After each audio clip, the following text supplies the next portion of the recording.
آج ہم جس کتاب پر بات کرنے جا رہی ہیں وہ انسانی جذبات، محبت اور وجود کے جو بنیادی سوالات ہیں ان پر لکھی گئی ایک کلاسک اور بہت گہری کتاب ہے۔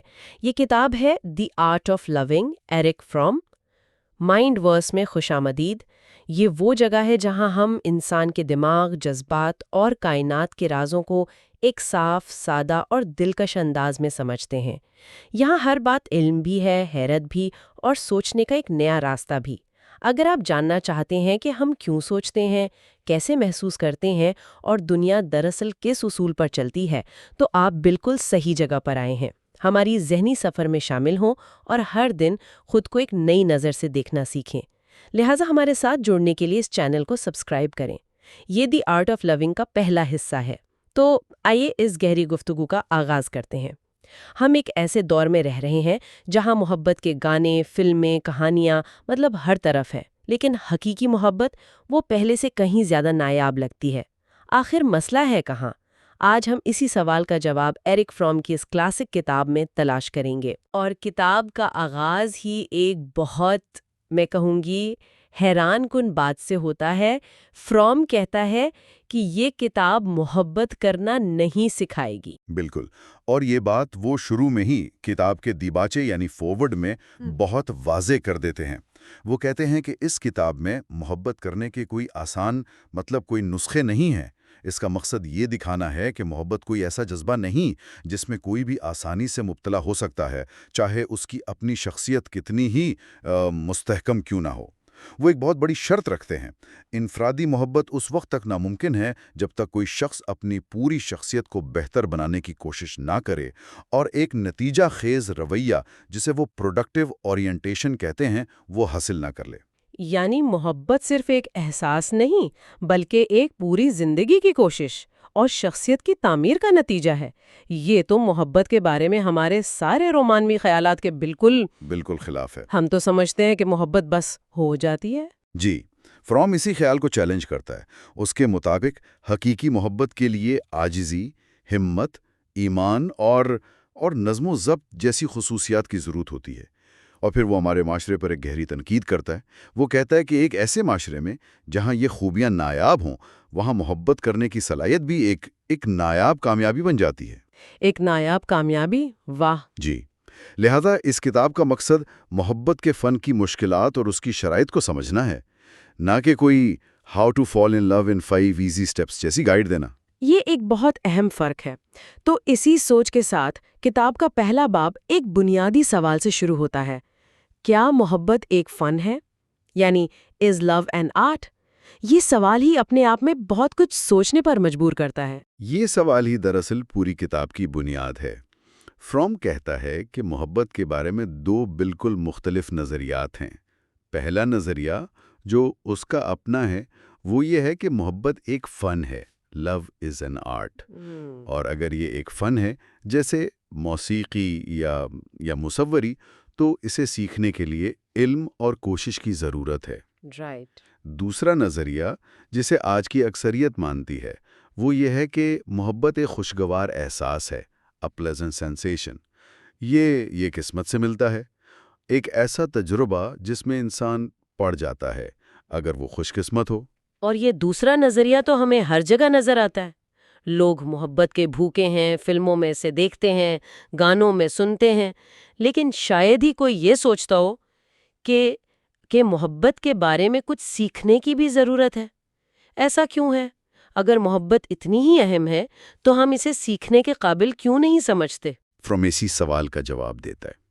وہ کہتا ہے کہ یہ عجیب رویہ 3 بنیادی غلط فہمیوں پر مبنی ہے، جو لوگوں کو محبت کو ایک فن کے طور پر دیکھنے سے روکتی ہیں۔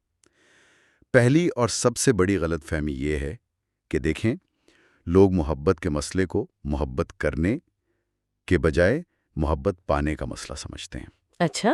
جی ہاں، ان کی ساری توجہ اس بات پر ہوتی ہے کہ انہیں کوئی محبت کرے، نہ کہ وہ خود محبت کرنے کی صلاحیت پیدا کریں۔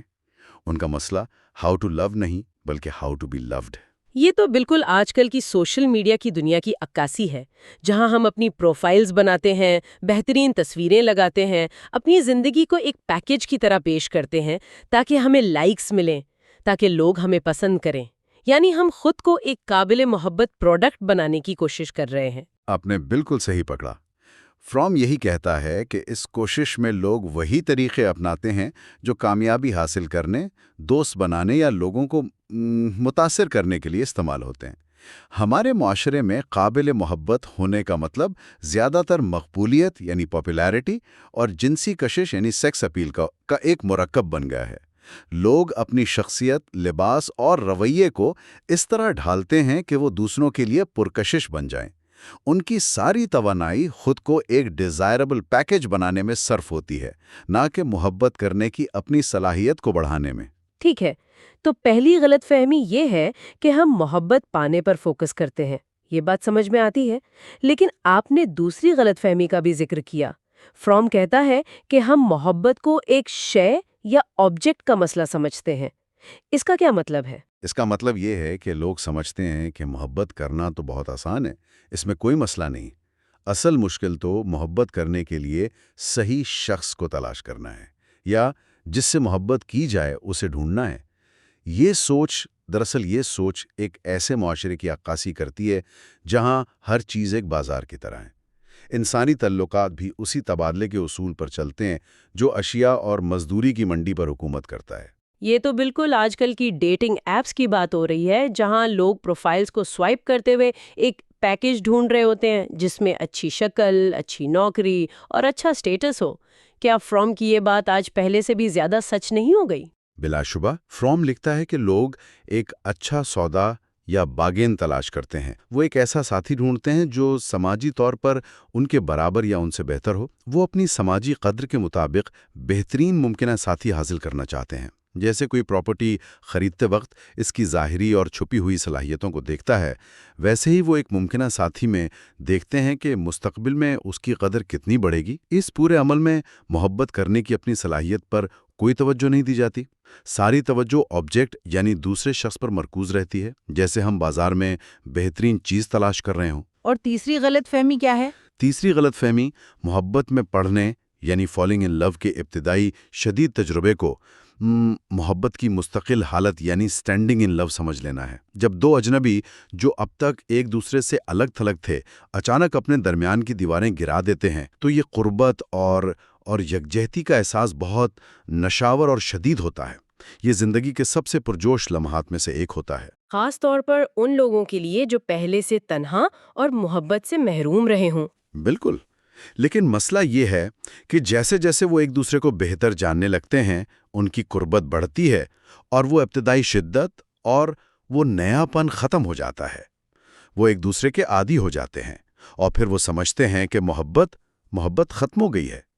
وہ اس شدت کے ختم ہونے کو محبت کی ناکامی سمجھ لیتے ہیں۔ اچھا۔ جی، ان کا خیال ہوتا ہے کہ انہوں نے غلط شخص کا انتخاب کر لیا اور پھر وہ کسی نئے اجنبی کے ساتھ اسی ابتدائی شدید تجربے کی تلاش میں نکل پڑتے ہیں۔ واہ، یہ تو سوچنے کا بالکل نیا انداز ہے۔ یعنی ہم جسے محبت کا ختم ہونا یا ہونی مون پیریڈ کا خاتمہ سمجھتے ہیں وہ دراصل محبت کا اصلی امتحان شروع ہونے کا وقت ہوتا ہے۔ وہ فالنگ ان لو نہیں بلکہ اسٹینڈنگ ان لو کا آغاز ہے۔ جی، وہ یہ نہیں سمجھتے کہ فالنگ ان لو صرف ایک شروعات ہے۔ اصل محبت تو اسٹینڈنگ ان لو ہے، یعنی اس رشتے کو قائم رکھنا، اسے جان بوجھ کر کوشش اور ارادے سے پروان چڑھانا۔ یہ یقین بھی اتنا ہی پختہ ہے کہ محبت سے آسان کوئی کام نہیں۔ یہ تضاد بہت بہت عجیب ہے۔ فرام اسی تضاد کی طرف ہماری توجہ دلاتا ہے۔ وہ کہتا ہے کہ اگر کسی اور سرگرمی یا منصوبے میں، چاہے وہ بزنس ہو یا کھیل، اتنی باقاعدگی سے ناکامی ہوتی تو لوگ اس کی وجوہات جاننے اور خود کو بہتر کرنے کی بھرپور کوشش کرتے، یا پھر وہ سرگرمی کو ہی چھوڑ دیتے۔ چونکہ محبت کے معاملے میں اسے چھوڑنا ناممکن ہے، اس لیے اس ناکامی پر قابو پانے کا صرف ایک ہی معقول طریقہ ہے، وہ یہ کہ اس کی وجوہات کا جائزہ لیا جائے اور محبت کے اصل معنی کا مطالعہ کیا جائے۔ اور اس کے لیے پہلا قدم، جیسا کہ فرام کہتا ہے، یہ تسلیم کرنا ہے کہ محبت ایک فن ہے۔ اگر یہ ایک فن ہے تو کسی بھی دوسرے فن کی طرح اسے سیکھنے کے کچھ اصول ہوں گے۔ فرام اس بارے میں کیا کہتا ہے؟ فروم کے مطابق کسی بھی فن کو سیکھنے کا عمل 3 حصوں میں تقسیم کیا جا سکتا ہے۔ پہلا قدم ہے نظریہ، یعنی تھیوری کو سمجھنا۔ اگر ہمیں طب کا فن سیکھنا ہے تو پہلے انسانی جسم اور بیماریوں کے بارے میں نظریاتی علم حاصل کرنا ہوگا۔ دوسرا قدم ہے مشق یعنی پریکٹس۔ نظریے کو جاننے کے بعد اس فن کی مسلسل مشق کرنا ضروری ہے۔ صرف کتابیں پڑھ کر کوئی اچھا سرجن نہیں بن سکتا۔ اور تیسرا قدم، یہ سب سے اہم لگتا ہے۔ تیسرا قدم سب سے اہم اور فیصلہ کن ہے۔ وہ ہے اس فن کی مہارت کو اپنی زندگی میں سب سے زیادہ اہمیت دینا، یعنی اسے اپنا الٹیمیٹ کنسرن بنانا۔ ایک حقیقی موسیقار کے لیے موسیقی صرف ایک مشغلہ نہیں ہوتی، وہ اس کی زندگی کا مرکز ہوتی ہے۔ دنیا میں کوئی اور چیز اس کے لیے اس فن سے زیادہ اہم نہیں ہوتی۔ فروم کہتا ہے کہ محبت کے فن کے ساتھ مسئلہ یہی ہے کہ لوگ پہلے 2 قدموں تک بھی ٹھیک سے نہیں پہنچ پاتے، کیونکہ وہ تیسرے قدم پر بری طرح ناکام ہو جاتے ہیں۔ وہ محبت کو حتمی اہمیت نہیں دیتے۔ لیکن کیا یہ سوچ تھوڑی غیر رومانوی نہیں کہ محبت کوئی جادوئی احساس نہیں بلکہ ایک ٹیکنیکل چیز ہے جسے تھیوری اور پریکٹس سے سیکھنا پڑتا ہے؟ بہت سے لوگ اس بات سے اختلاف کریں گے۔ یہ ایک بہت اچھا سوال ہے۔ فروم کا مقصد محبت سے جادو ختم کرنا نہیں، بلکہ اس جادو کو ایک مضبوط بنیاد فراہم کرنا ہے۔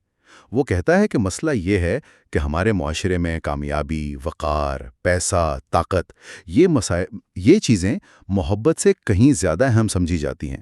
ہماری تقریباً تمام توانائی ان مقاصد کو حاصل کرنے کے طریقوں کو سیکھنے میں صرف ہوتی ہے، اور محبت کے فن کو سیکھنے کے لیے تقریباً کوئی توانائی نہیں بچتی۔ تو کیا مسئلہ یہ ہے کہ ہم صرف وہی چیزیں سیکھنا چاہتے ہیں جن سے پیسہ یا عزت ملے، اور محبت کیونکہ وہ صرف روح کو فائدہ دیتی ہے اور جدید معنوں میں منافع بخش نہیں ہے، اسے ہم ایک ایسی عیش و عشرت سمجھتے ہیں جس پر زیادہ محنت نہیں کرنی چاہیے؟ فرام یہی تلخ سوال پوچھتا ہے۔ وہ کہتا ہے کہ جب تک ہم محبت کو اپنی زندگی کی سب سے بڑی ترجیح نہیں بنائیں گے، اسے اپنا الٹیمیٹ کنسرن نہیں سمجھیں گے، تب تک ہم اس فن میں کبھی مہارت حاصل نہیں کر سکتے۔ اور اسی لیے وہ کہتا ہے کہ وہ اس کتاب میں محبت کے فن پر اسی ترتیب سے بات کرے گا۔ پہلے وہ محبت کے نظریے یعنی تھیوری آف لو پر تفصیل سے بات کرے گا، اور پھر وہ محبت کی مشق یعنی پریکٹس آف لو پر بات کرے گا۔ تو آج ہم نے یہ سمجھا کہ ایرک فرام کے مطابق محبت کوئی اتفاقی احساس نہیں جو قسمت سے ملتا ہے، بلکہ ایک فن ہے، ایک ایسا فن جسے سیکھنے کے لیے علم، مشق اور سب سے بڑھ کر گہری وابستگی کی ضرورت ہے۔ ہم نے ان 3 بڑی غلط فہمیوں کو بھی دیکھا جو ہمیں اس فن کو سیکھنے سے روکتی ہیں: محبت پانے پر توجہ دینا، محبت کو ایک شے کا مسئلہ سمجھنا، اور محبت میں پڑنے کے ابتدائی نشے کو ہی اصل محبت سمجھ لینا۔ یہ ہمارے سوچنے کے انداز کو مکمل طور پر بدل دیتا ہے۔ بالکل، یہ پوری سوچ کو مجھے کیا مل رہا ہے سے بدل کر میں کیا دے سکتا ہوں اور میں کیا بن سکتا ہوں پر لے آتا ہے۔ اور سب سے اہم بات یہ کہ محبت کو زندگی کی سب سے بڑی ترجیح بنائے بغیر اس فن میں مہارت حاصل کرنا ناممکن ہے۔ اگلے حصے میں ہم محبت کے نظریے یعنی تھیوری آف لو اور انسانی وجود کے بنیادی مسئلے پر بات کریں گے، جہاں فرام یہ واضح کرتا ہے کہ محبت انسان کی تنہائی کے مسئلے کا واحد پختہ اور حقیقی جواب کیوں ہے۔ پچھلی گفتگو میں ہم نے یہ سمجھا تھا کہ ایرک فرام کے نزدیک محبت کوئی جادوئی احساس نہیں بلکہ ایک فن ہے، اور کسی بھی فن کی طرح اسے سیکھنے کے لیے پہلے اس کا نظریہ یعنی تھیوری سمجھنا ضروری ہے۔ جی، تو آج ہم اسی نظریے کی گہرائی میں اتریں گے۔ فرام محبت کی بات شروع کرنے سے پہلے ایک بہت ہی بنیادی سوال اٹھاتے ہیں: انسان کو محبت کی ضرورت ہی کیوں ہے؟ وہ کہتے ہیں کہ محبت انسانی وجود کے ایک بہت بڑے مسئلے کا جواب ہے۔ بالکل۔ اور اس مسئلے کو سمجھے بغیر ہم محبت کو نہیں سمجھ سکتے۔ فرام کی ساری بات یہیں سے شروع ہوتی ہے۔ تو پھر یہ مسئلہ ہے کیا؟ محبت کو سمجھنے کے لیے پہلے انسان کو سمجھنا پڑے گا۔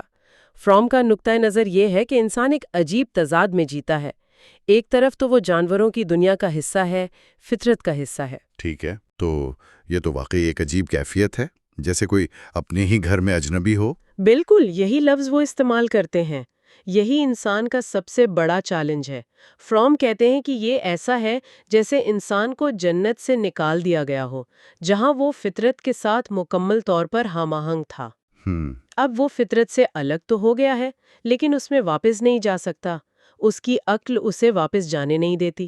تو اس علیحدگی کا، اس سیپریٹنس کا انسان پر نفسیاتی طور پر کیا اثر پڑتا ہے؟ یہی اس کے اندر ایک گہری بے چینی اور غیر یقینی کی کیفیت پیدا کرتی ہے۔ وہ جانتا ہے کہ وہ ہے، لیکن کیوں ہے، کہاں جا رہا ہے، یہ سب غیر یقینی ہے۔ اس کی زندگی میں اگر کچھ یقینی ہے تو بس یہ کہ وہ پیدا ہوا تھا اور ایک دن مر جائے گا۔ اور فروم کے مطابق یہی علیحدگی کا احساس، یہ سیپریٹنس، ایک ناقابل برداشت قید بن جاتا ہے۔ مجھے یہ تصور بہت طاقتور لگا۔ یہ محض تنہائی نہیں ہے، یہ ایک قید ہے۔ ایسا کیوں ہے؟ اسے کئی چیزیں مل کر ایک جیل جیسا بنا دیتی ہیں۔ پہلی تو یہی خود آگاہی کہ میں ایک الگ وجود ہوں۔ اچھا۔ پھر اپنی زندگی کے مختصر ہونے کا شعور، یہ جاننا کہ وہ اپنی مرضی کے بغیر پیدا ہوا اور اپنی مرضی کے خلاف مر جائے گا، اور شاید سب سے بڑھ کر فطرت اور معاشرے کی بڑی بڑی طاقتوں کے سامنے اپنی بے بسی کا احساس۔ صحیح۔ یہ ساری چیزیں مل کر اس کی اکیلی الگ تھلگ زندگی کو ایک جیل بنا دیتی ہیں۔ فروم کہتے ہیں کہ ہر قسم کی بے چینی، ہر قسم کی اینگزائٹی کی جڑ یہی جدائی کا تجربہ ہے۔ یہ بہت گہرا نکتہ ہے کہ ہماری تمام بے چینی کی جڑ اس بنیادی تنہائی میں ہے۔ اگر یہ مسئلہ اتنا ہی شدید ہے تو اس کا مطلب ہے کہ انسان کی سب سے بڑی کوشش اسی قید سے نکلنے کی ہونی چاہیے۔ بنیادی ضرورت اپنی جدائی پر قابو پانا اور اپنی تنہائی کی قید سے نکلنا ہے۔ اور اگر کوئی اس میں ناکام ہو جائے؟ تو اس کا انجام دیوانگی ہے۔ یہ خواہش اتنی شدید ہے کہ مکمل تنہائی کا خوف اتنا زیادہ ہوتا ہے کہ اس سے بچنے کے لیے انسان کا ذہن بیرونی دنیا سے اپنا رابطہ ہی منقطع کر لیتا ہے تاکہ جدائی کا احساس ہی ختم ہو جائے۔ اچھا، یعنی دنیا ہی ختم کر دو تاکہ اس سے الگ ہونے کا احساس نہ رہے۔ جی بالکل، کیونکہ جب وہ دنیا ہی نہیں رہے گی جس سے وہ خود کو الگ محسوس کرتا ہے تو جدائی کیسی؟ اگر یہ مسئلہ اتنا ہی بنیادی ہے تو یقیناً تاریخ میں انسانوں نے اس سے نمٹنے کے لیے بہت سے طریقے سوچے ہوں گے۔ فروم ان کے بارے میں کیا کہتے ہیں؟ وہ کچھ بڑے راستوں کی نشاندہی کرتے ہیں جو انسان اپناتا رہا ہے، لیکن وہ انہیں جزوی یا ناکام حل قرار دیتی ہیں۔ پہلی قسم ہے وجدانی کیفیات اور گیسٹک سٹیٹس۔ وجدانی کیفیات، اس سے کیا مراد ہے؟ ذات کو اپنی تنہائی کو بھلا دیتا ہے۔ قدیم قبیلوں میں یہ اجتماعی رقص اور رسومات کی شکل میں ہوتا تھا۔ اور آج کے دور میں اس کی کیا شکلیں ہیں؟ شراب نوشی، منشیات؟ ہاں، آج کے معاشرے میں شراب نوشی، منشیات کا استعمال یا یہاں تک کہ جنسی ملاپ بھی اسی کی شکلیں ہو سکتی ہیں، لیکن فروم کہتے ہیں کہ اب یہ انفرادی عمل بن گئے ہیں جن کے ساتھ اکثر جرم اور پچھتاوے کا احساس جڑا ہوتا ہے۔ خاص طور پہ جنسی تعلق کے بارے میں وہ کیا کہتے ہیں؟ وہ کہتے ہیں کہ اگر یہ محبت کے بغیر ہو تو یہ جدائی کے خلا کو صرف چند لمحوں کے لیے بھرتا ہے، اور اس کے بعد وہ خلا پہلے سے بھی زیادہ گہرا محسوس ہوتا ہے۔ تو ان تمام طریقوں میں مشترک بات یہ ہے کہ یہ عارضی ہیں۔ جی، ان کی 3 خصوصیات ہیں۔ یہ بہت شدید ہوتے ہیں، پورے وجود پر طاری ہو جاتے ہیں، لیکن سب سے اہم یہ کہ یہ عارضی ہوتے ہیں۔ نشہ اترتے ہی تنہائی واپس آ جاتی ہے۔ تو یہ تو ایک طرح سے فرار کا راستہ ہوا۔ اور اس کے بالکل برعکس وہ کون سا طریقہ ہے جسے فروم سب سے زیادہ عام قرار دیتے ہیں؟ وہ ہے مطابقت، کنفارمٹی، یعنی بھیڑ کا حصہ بن جانا۔ اچھا۔ اس کے پیچھے منطق یہ ہوتی ہے کہ اگر میں سب کی طرح ہوں، اگر میرے خیالات، احساسات، لباس سب دوسروں جیسے ہیں تو میں اکیلا کیسے ہو سکتا ہوں؟ یعنی اپنی انفرادیت کو مٹا کر گروہ میں ضم ہو جانا۔ بالکل، اس طرح فرد تنہائی کے خوفناک تجربے سے بچنے کی کوشش کرتا ہے۔ اور آج کے دور میں تو یہ مطابقت شاید سوشل میڈیا کے ذریعے اپنی انتہا پر ہے نا؟ ہر کوئی ایک ہی طرح کے ٹرینڈز، ایک ہی طرح کی رائے، ایک ہی طرح کی زندگی دکھانے کی کوشش کر رہا ہے۔ بہت اچھی مثال ہے۔ فروم کہتے ہیں کہ آمرانہ نظاموں میں یہ کام ڈرا دھمکا کر کیا جاتا ہے، جبکہ جمہوری معاشروں میں یہ پروپیگنڈے اور ترغیب سے ہوتا ہے۔ لوگوں کو احساس بھی نہیں ہوتا کہ وہ اپنی انفرادیت کھو رہے ہیں۔ جی، وہ سمجھتے ہیں کہ وہ اپنی مرضی سے یہ سب کر رہے ہیں۔ نتیجہ یہ ہے کہ اتحاد کا ایک بھرم تو پیدا ہو جاتا ہے، لیکن یہ ایک جعلی اتحاد ہوتا ہے۔ اس میں انسان اپنی ذات کو ہی گنوا بیٹھتا ہے۔ تو وجدانی کیفیت لماتی ہے اور مطابقت میں انسان خود کو کھو دیتا ہے۔ یہ دونوں راستے تو ناکام ہو گئے۔ کیا کوئی ایسا تعمیری راستہ بھی ہے، چاہے وہ ادھورا ہی کیوں نہ ہو؟ جی، تیسرا راستہ ہے تخلیقی سرگرمی، کریٹیو ایکٹیویٹی۔ یعنی کام کرنا۔ ہاں، لیکن ایک خاص قسم کا کام، چاہے کوئی بڑھئی میز بنا رہا ہو، کسان فصل اگا رہا ہو یا مصور تصویر بنا رہا ہو، تخلیقی عمل میں کام کرنے والا اپنی تخلیق کے ساتھ ایک ہو جاتا ہے۔ اچھا۔ وہ اپنے آپ کو اس چیز میں ڈال دیتا ہے جو وہ بنا رہا ہے۔ اس طرح وہ اپنی ذات سے باہر نکل کر دنیا کے ساتھ جڑ جاتا ہے، منصوبہ بندی کرتا ہے، کام کرتا ہے اور اس کا نتیجہ دیکھتا ہے۔ آج کل کی نوکریوں میں تو ایسا نہیں ہوتا۔ بالکل نہیں۔ جدید دور کے دفتری کام یا فیکٹری کی اسمبلی لائن پر یہ ممکن نہیں، جہاں کارکن ایک مشین کا پرزہ بن کر رہ جاتا ہے۔ اس کے کام میں وہ تخلیقی کیفیت ختم ہو جاتی ہے۔ اور اس کی سب سے بڑی کمزوری؟ سب سے بڑی کمزوری یہ ہے کہ یہ کام انسانوں کے درمیان نہیں ہوتا، یہ انٹرپرسنل نہیں ہے۔ تو یہ تینوں راستے، یعنی نشہ، بھیڑ کا حصہ بننا اور کام، بالآخر انسان کو اس کی بنیادی قید سے نہیں نکال پاتے۔ یہ سب جزوی حل ہیں۔ تو پھر مکمل اور حقیقی جواب کیا ہے؟ فروم کے مطابق مکمل جواب بین الشخصی ملاپ میں ہے، یعنی کسی دوسرے انسان کے ساتھ ایک ہو جانے میں، اور اسی کا نام محبت ہے۔ محبت؟ جی، وہ اسے انسان کی سب سے طاقتور خواہش قرار دیتی ہیں، ایک ایسی قوت جس کے بغیر انسانیت ایک دن بھی قائم نہیں رہ سکتی۔ لیکن یہاں فروم ایک بہت اہم فرق واضح کرتے ہیں۔ ہر قسم کا ملاپ یا اتحاد پختہ محبت نہیں ہوتا، ہے نا؟ وہ محبت کی ایک ناپختہ شکل کا بھی ذکر کرتے ہیں۔ بالکل، اور یہ سمجھنا بہت ضروری ہے۔ وہ پہلے علامتی اتحاد یعنی سمبائیوٹک یونین کا ذکر کرتی ہیں۔ سمبائیوٹک یونین؟ اس کی حیاتیاتی مثال حاملہ ماں اور رحم میں موجود بچے کا تعلق ہے۔ وہ دو ہیں لیکن ایک ہیں۔ وہ ایک دوسرے پر مکمل انحصار کرتے ہیں۔ اور نفسیاتی طور پر؟ نفسیاتی طور پر بھی ایسا ہی ہوتا ہے۔ دو لوگ جسمانی طور پر تو آزاد ہوتے ہیں، لیکن نفسیاتی طور پر ایک دوسرے میں ایسے جذب ہو جاتے ہیں کہ اپنی الگ شناخت کھو بیٹھتے ہیں۔ تو یہ جو علامتی اتحاد ہے، یہ تو ایک طرح سے اپنی ذات کو مٹا کر دوسرے میں پناہ لینے جیسا ہے۔ یہ تو تنہائی کا حل نہیں بلکہ خود سے فرار لگتا ہے۔ بالکل۔ تو پھر پختہ محبت میں ایسا کیا ہے جو فرد کو ختم کیے بغیر اسے جوڑتی ہے؟ یہی سب سے اہم سوال ہے۔ یہی اس نظریے کا مرکزی نقطہ ہے۔ فروم کے مطابق پختہ محبت اپنی انفرادیت اور سالمیت کو برقرار رکھنے کی شرط پر اتحاد کا نام ہے۔ یہ ایک تضاد ہے۔ تضاد؟ کیسے؟ ایسے کہ محبت ایک فعال قوت ہے جو انسان کو دوسرے انسانوں سے جدا کرنے والی دیواروں کو توڑتی ہے، لیکن ساتھ ہی اسے اپنی ذات کو برقرار رکھنے کی، خود ہونے کی اجازت بھی دیتی ہے۔ یعنی آپ دوسرے سے ایک بھی ہو جائیں اور اپنی الگ پہچان بھی قائم رکھیں۔ جی، فروم کا مشہور جملہ ہے کہ محبت میں دو وجود ایک ہو جاتے ہیں اور پھر بھی دو رہتے ہیں۔ دو وجود ایک ہو جاتے ہیں اور پھر بھی دو رہتے ہیں، یہ سوچنے پر مجبور کرنے والی بات ہے۔ فروم نے اس فعال قوت کے کچھ بنیادی عناصر بھی بتائے ہیں جو اس نظریے کو عملی شکل دیتے ہیں۔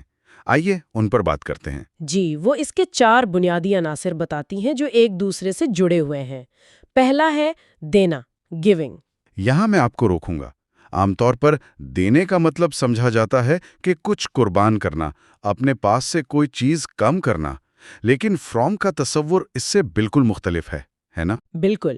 فروم دینے کے پورے تصور کو الٹ دیتی ہیں۔ ان کے لیے دینا کوئی کمی یا قربانی نہیں، بلکہ اپنی صلاحیت، اپنی طاقت اور اپنی کثرت کا اعلیٰ ترین اظہار ہے۔ یعنی یہ امیر ہونے کا احساس ہے۔ جی، ایک غریب شخص نہیں دے سکتا۔ انسان اپنی زندگی میں جو کچھ بھی زندہ ہے، اپنی خوشی، اپنی دلچسپی، اپنی سمجھ، اپنا علم، اپنا مزہ، وہ دیتا ہے۔ اور اس دینے کے عمل سے دوسرے کی زندگی بہتر ہوتی ہے۔ صرف دوسرے کی نہیں، دینے والے کی اپنی زندگی بھی۔ دینے سے وہ خود بھی امیر ہوتا ہے۔ محبت وہ طاقت ہے جو محبت پیدا کرتی ہے۔ دینا بذات خود ایک خوشی ہے۔ یعنی یہ کوئی تجارت نہیں ہے کہ میں کچھ دوں تاکہ مجھے بدلے میں کچھ ملے، یہ تو اپنی کثرت کا جشن منانے جیسا ہے۔ بہت خوب۔ اچھا، دوسرا عنصر کیا ہے؟ دوسرا عنصر ہے پرواہ، کیئر۔ یہ بہت سیدھا سادہ لیکن گہرا ہے۔ محبت اس چیز کی زندگی اور نشو و نما کے لیے فعال فکر مندی کا نام ہے جس سے ہم محبت کرتے ہیں۔ فعال فکر مندی؟ جی، اگر فعال فکر مندی نہ ہو تو محبت نہیں۔ فروم مثال دیتے ہیں کہ اگر کوئی عورت کہے کہ اسے پھولوں سے محبت ہے، لیکن ہم دیکھیں کہ وہ انہیں پانی دینا بھول جاتی ہے، تو ہم اس کی محبت پر یقین نہیں کریں گے۔ صحیح۔ عمل کے بغیر محبت صرف ایک لفظ ہے۔ بالکل۔ تیسرا عنصر ہے ذمہ داری۔ یہ بھی ایک ایسا لفظ ہے جسے اکثر بوجھ سمجھا جاتا ہے، جی لیکن فرام کہتے ہیں کہ اس لفظ کا اصل مطلب ہے رسپانسبلٹی، یعنی جواب دینے کی صلاحیت۔ اچھا، یہ کوئی باہر سے تھوپا گیا فرض نہیں، بلکہ ایک رضاکارانہ عمل ہے۔ کسی دوسرے انسان کی ظاہر کی گئی یا نہ کی گئی ضروریات کو سمجھنا اور ان کا جواب دینا۔ محبت کرنے والے شخص کے لیے اپنے محبوب کی نفسیاتی ضروریات کا خیال رکھنا ایک فطری عمل ہے، بوجھ نہیں۔ اور چوتھا عنصر احترام، رسپیکٹ۔ اس کے بارے میں بھی عام فہمی میں کچھ غلط فہمیاں ہیں۔ یقیناً چوتھا عنصر ہے احترام۔ اس کا مطلب کسی سے ڈرنا یا خوف کھانا نہیں ہے۔ اس کے لاطینی لفظی معنی ہے دوبارہ دیکھنا۔ دوبارہ دیکھنا؟ جی، ٹو لک ایٹ۔ یہ کسی شخص کو ویسا ہی دیکھنے کی صلاحیت ہے جیسا کہ وہ حقیقت میں ہے، اپنی تمام منفرد انفرادیت کے ساتھ، بغیر کسی پری کنسیوڈ نوشنز کے۔ بالکل۔ احترام کا مطلب یہ ہے کہ میں یہ فکر کروں کہ وہ شخص اپنی مرضی کے مطابق پروان چڑھے اور اپنی شخصیت کو نکھارے، نہ کہ اس لیے کہ وہ میری خدمت کرے یا میری توقعات پوری کرے۔ اور ان سب کے ساتھ علم کا گہرا تعلق ہے۔ آپ کسی ایسے شخص کا احترام کیسے کر سکتے ہیں جسے آپ جانتے ہی نہیں؟ جی، یہی پانچواں اور بنیادی عنصر ہے، علم، نالج۔ لیکن یہ سطحی علم نہیں ہے کہ کسی کی پسند ناپسند کیا ہے۔ تو پھر کیسا علم؟ یہ شخصیت کی گہرائی تک پہنچنے والا علم ہے۔ یہ کسی کے غصے کے پیچھے چھپی بے چینی اور تنہائی کو دیکھنے کا نام ہے۔ فرام کہتے ہیں کہ انسانوں میں ایک دوسرے کو جاننے کی گہری خواہش ہوتی ہے۔ اس کا ایک راستہ تباہی کا ہے، جیسے تشدد کے ذریعے، لیکن وہ ہمیشہ ناکام رہتا ہے۔ دوسرا راستہ محبت ہے۔ محبت ہی وہ واحد راستہ ہے جس سے یہ گہرا علم حاصل ہوتا ہے، ملاقات کے عمل کے ذریعے۔ جب میں محبت میں کسی سے جڑتا ہوں تو میں اس کی آنکھوں میں خود کو دیکھتا ہوں۔ اور وہ آپ کی آنکھوں میں خود کو دیکھتا ہے۔ آپ صرف اسے نہیں بلکہ پوری انسانیت کو بہتر طور پر سمجھنے لگتے ہیں۔ تو فرام کے لیے یہ عناصر دینا، پرواہ، ذمہ داری، احترام اور علم، یہ سب مل کر ایک پختہ شخصیت کی نشانی ہے جو محبت کرنے کی صلاحیت رکھتی ہے۔ یہ صرف جذبات نہیں بلکہ رویے ہیں، عمل ہیں۔ بالکل، یہ ایک رویوں کا مجموعہ ہے جو ایک ایسے شخص میں پایا جاتا ہے جس نے اپنی پیدائشی صلاحیتوں کو نکھارا ہو، جس نے خود پسندی ترک کر دی ہو اور ایسی عاجزی حاصل کر لی ہو جو صرف حقیقی اندرونی طاقت سے آتی ہے۔ تو آج کی گفتگو کا خلاصہ یہ ہے کہ ہم نے انسان کے بنیادی مسئلے سے بات شروع کی، یعنی فطرت سے اس کی جدائی اور اس سے پیدا ہونے والی گہری بے چینی۔ جی، اور قید کا احساس۔ پھر ہم نے دیکھا کہ انسان اس قید سے بچنے کے لیے کیسے ناکام راستے اپناتا ہے، وجدانی کیفیات، گروہی مطابقت اور یہاں تک کہ کام۔ اور آخرکار ہم فرام کے حقیقی جواب تک پہنچے۔ پختہ محبت جو اپنی ذات کو برقرار رکھتے ہوئے دوسرے سے جڑنے کا نام ہے، اور یہ دینے، پرواہ، ذمہ داری، احترام اور علم جیسی فعال قوتوں پر مبنی ہے۔ اور یہ یاد رکھنا اہم ہے کہ فرام کے لیے محبت صرف ایک احساس نہیں بلکہ ایک صلاحیت اور ایک سرگرمی ہے۔ یہ انسانی وجود کے مسئلے کا واحد معقول اور اطمینان بخش جواب ہے۔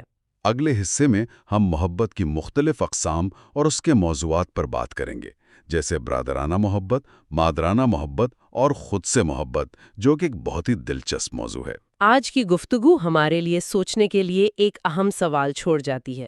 فرام کا کہنا ہے کہ پختہ محبت ایک ایسا اتحاد ہے جو انفرادیت کو قائم رکھتا ہے۔ ہم اپنے رشتوں میں کتنی بار اپنی ذات کو کھو کر دوسرے میں ضم ہونے کی کوشش کرتے ہیں، اور کتنی بار اپنی جدائی کا احترام کرتے ہوئے ایک دوسرے کے ساتھ متحد ہوتے ہیں۔ پچھلی بار ہم نے محبت کے نظریے پر بات کی تھی کہ آخر یہ ہے کیا، اور یہ کیسے انسانی وجود کے سب سے بڑے مسئلے کا جواب بنتا ہے۔ آج ہم ایک قدم آگے بڑھ کر محبت کے مقاصد یعنی دی آبجیکٹس آف لو پر بات کریں گے۔ ہمارے ذرائع میں ایرک فرام کی کتاب مرکزی حیثیت رکھتی ہے، اور ان کا ایک بہت بنیادی نقطہ ہے کہ محبت صرف کسی ایک شخص سے لگاؤ کا نام نہیں ہے، بلکہ یہ ایک پورا رویہ ہے، ایک کردار کی سمت ہے جو یہ طے کرتی ہے کہ ایک شخص کا پوری دنیا کے ساتھ کیسا تعلق ہے۔ بالکل، اور یہیں سے فرام ایک بہت بڑی غلط فہمی کی بات کرتے ہیں جو اکثر لوگوں کو ہوتی ہے۔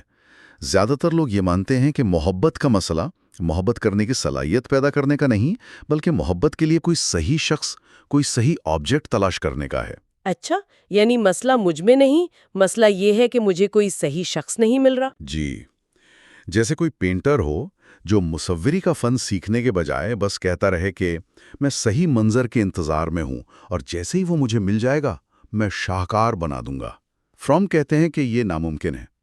ان کے مطابق اگر کوئی شخص واقعی کسی ایک انسان سے محبت کرتا ہے نا، جی، تو وہ تمام انسانوں سے، دنیا سے اور زندگی سے بھی محبت کرتا ہے۔ اور اگر کوئی کہے کہ مجھے تو صرف ایک شخص سے محبت ہے اور باقی دنیا سے کوئی لینا دینا نہیں، تو فرام کے مطابق یہ محبت نہیں ہے، تو پھر یہ کیا ہے؟ یہ صرف ایک بڑھی ہوئی خود غرضی ہے۔ خود غرضی، اچھا، تو ان کے مطابق محبت کوئی ایک چیز نہیں بلکہ ایک پورا رویہ ہے۔ یہ تو سوچنے کا بالکل نیا انداز ہے۔ تو آئیے اس رویے کی مختلف شکلوں کو سمجھتے ہیں۔ فرام محبت کی سب سے بنیادی قسم، جو ان کے خیال میں باقی تمام اقسام کی جڑ ہے، اسے برادرانہ محبت یا برادرلی لو کہتے ہیں۔ بائبل کا مشہور حوالہ بھی ہے کہ اپنے پڑوسی سے اپنے جیسی محبت کرو۔ اس کا اصل مطلب کیا ہے؟ دیکھیں، برادرانہ محبت کا مطلب ہے تمام انسانوں کے لیے محبت۔ اس کی سب سے خاص بات یہ ہے کہ یہ کسی ایک شخص تک محدود نہیں ہوتی، یہ غیر امتیازی ہے۔ اس میں ذمہ داری، دیکھ بھال، احترام اور دوسرے انسان کو جاننے اور سمجھنے کا جذبہ شامل ہوتا ہے۔ یہ اس گہرے احساس پر مبنی ہے کہ ہم سب ایک ہیں۔ ہم سب ایک ہیں۔ جی، ہمارے درمیان قابلیت، ذہانت یا علم کے جو فرق نظر آتے ہیں، وہ اس بنیادی انسانی حقیقت کے سامنے کچھ بھی نہیں ہے کہ ہم سب کا مرکز ایک ہی ہے۔ یہ ایک انسان کا دوسرے انسان کے ساتھ مکمل یکجہتی کا تجربہ ہے۔ یہ ہم سب ایک ہیں والی بات سننے میں تو بہت اچھی لگتی ہے، لیکن عملی زندگی میں تو ہمیں ہر طرف فرق ہی فرق نظر آتے ہیں۔ کوئی امیر ہے، کوئی غریب، کوئی ایک زبان بولتا ہے، کوئی دوسری۔ تو فرام کے مطابق یہ ایک ہونے کا احساس پیدا کیسے ہوتا ہے؟ یہ بہت اچھا سوال ہے۔ فرام کہتے ہیں کہ اس احساس کے لیے سطح سے مرکز تک پہنچنا پڑتا ہے۔ سطح سے مرکز تک؟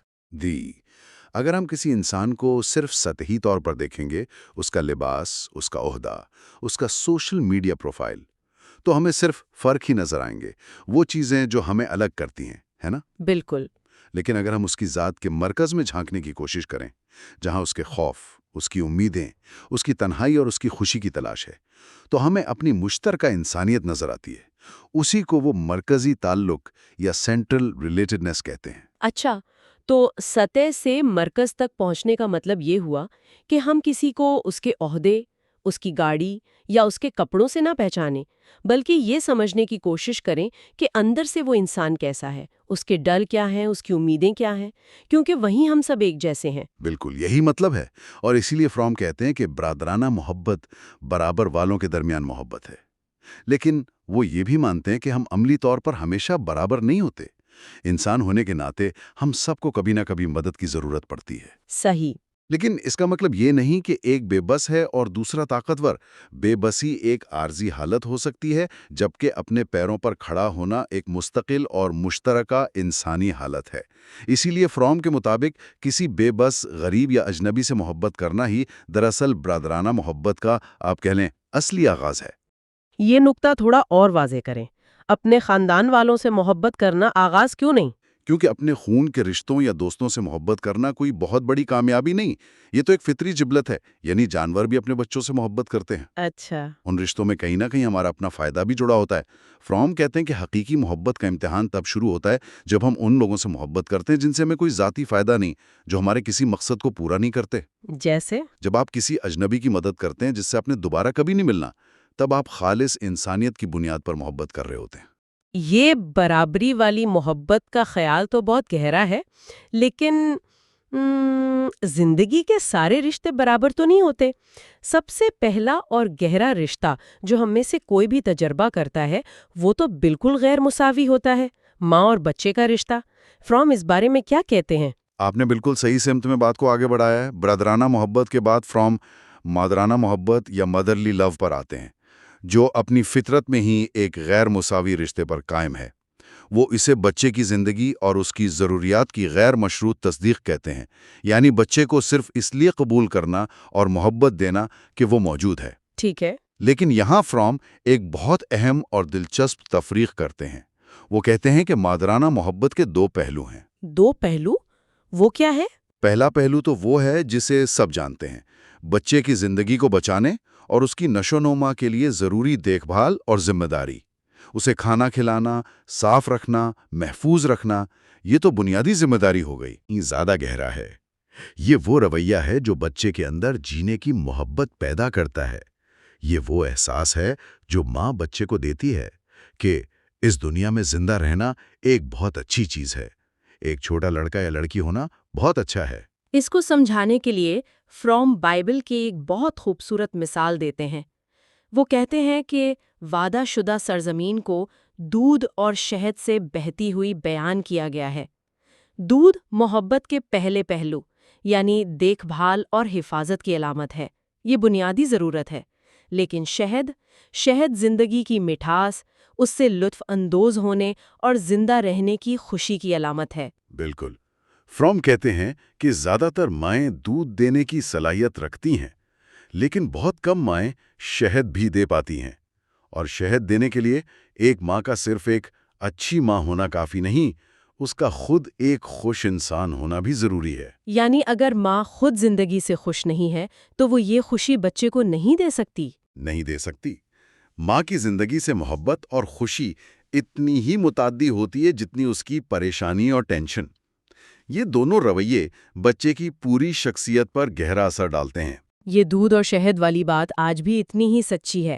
دودھ تو بچے کی بنیادی ضرورتیں پوری کرنا ہے، اسکول کی فیس، اچھا کھانا، صاف کپڑے۔ لیکن شہد وہ ماحول ہے جب بچہ دیکھتا ہے کہ اس کی ماں یا باپ اپنی زندگی سے، اپنے کام سے، چھوٹی چھوٹی چیزوں سے خوش ہے۔ وہ یہ سیکھتا ہے کہ زندہ رہنا صرف ایک ذمہ داری نہیں بلکہ ایک خوشی ہے۔ آپ نے بہت خوبصورتی سے اس کی وضاحت کی، لیکن فرام یہاں ایک اور چونکا دینے والی بات کرتے ہیں۔ وہ کہتے ہیں کہ مادرانہ محبت کا اصل کارنامہ اور اصل امتحان ایک نوزائیدہ بچے سے محبت میں نہیں بلکہ بڑھتے ہوئے بچے سے محبت میں ہے۔ ایک منٹ، یہ بات تھوڑی عجیب نہیں لگتی؟ اکثر لوگ تو یہی سوچتے ہیں کہ ایک چھوٹے بے بس بچے سے محبت کرنا ہی اصل محبت ہے، جس میں ماں راتوں کو جاگتی ہے، اپنی نیند قربان کرتی ہے۔ فرام یہ کیوں کہہ رہے ہیں کہ اصل امتحان بچے کو خود سے الگ کرنے میں ہے؟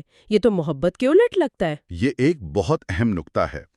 دیکھیں، فرام کے مطابق جب بچہ چھوٹا اور مکمل طور پر ماں پر منحصر ہوتا ہے تو اس سے محبت کرنا نسبتاً آسان ہوتا ہے۔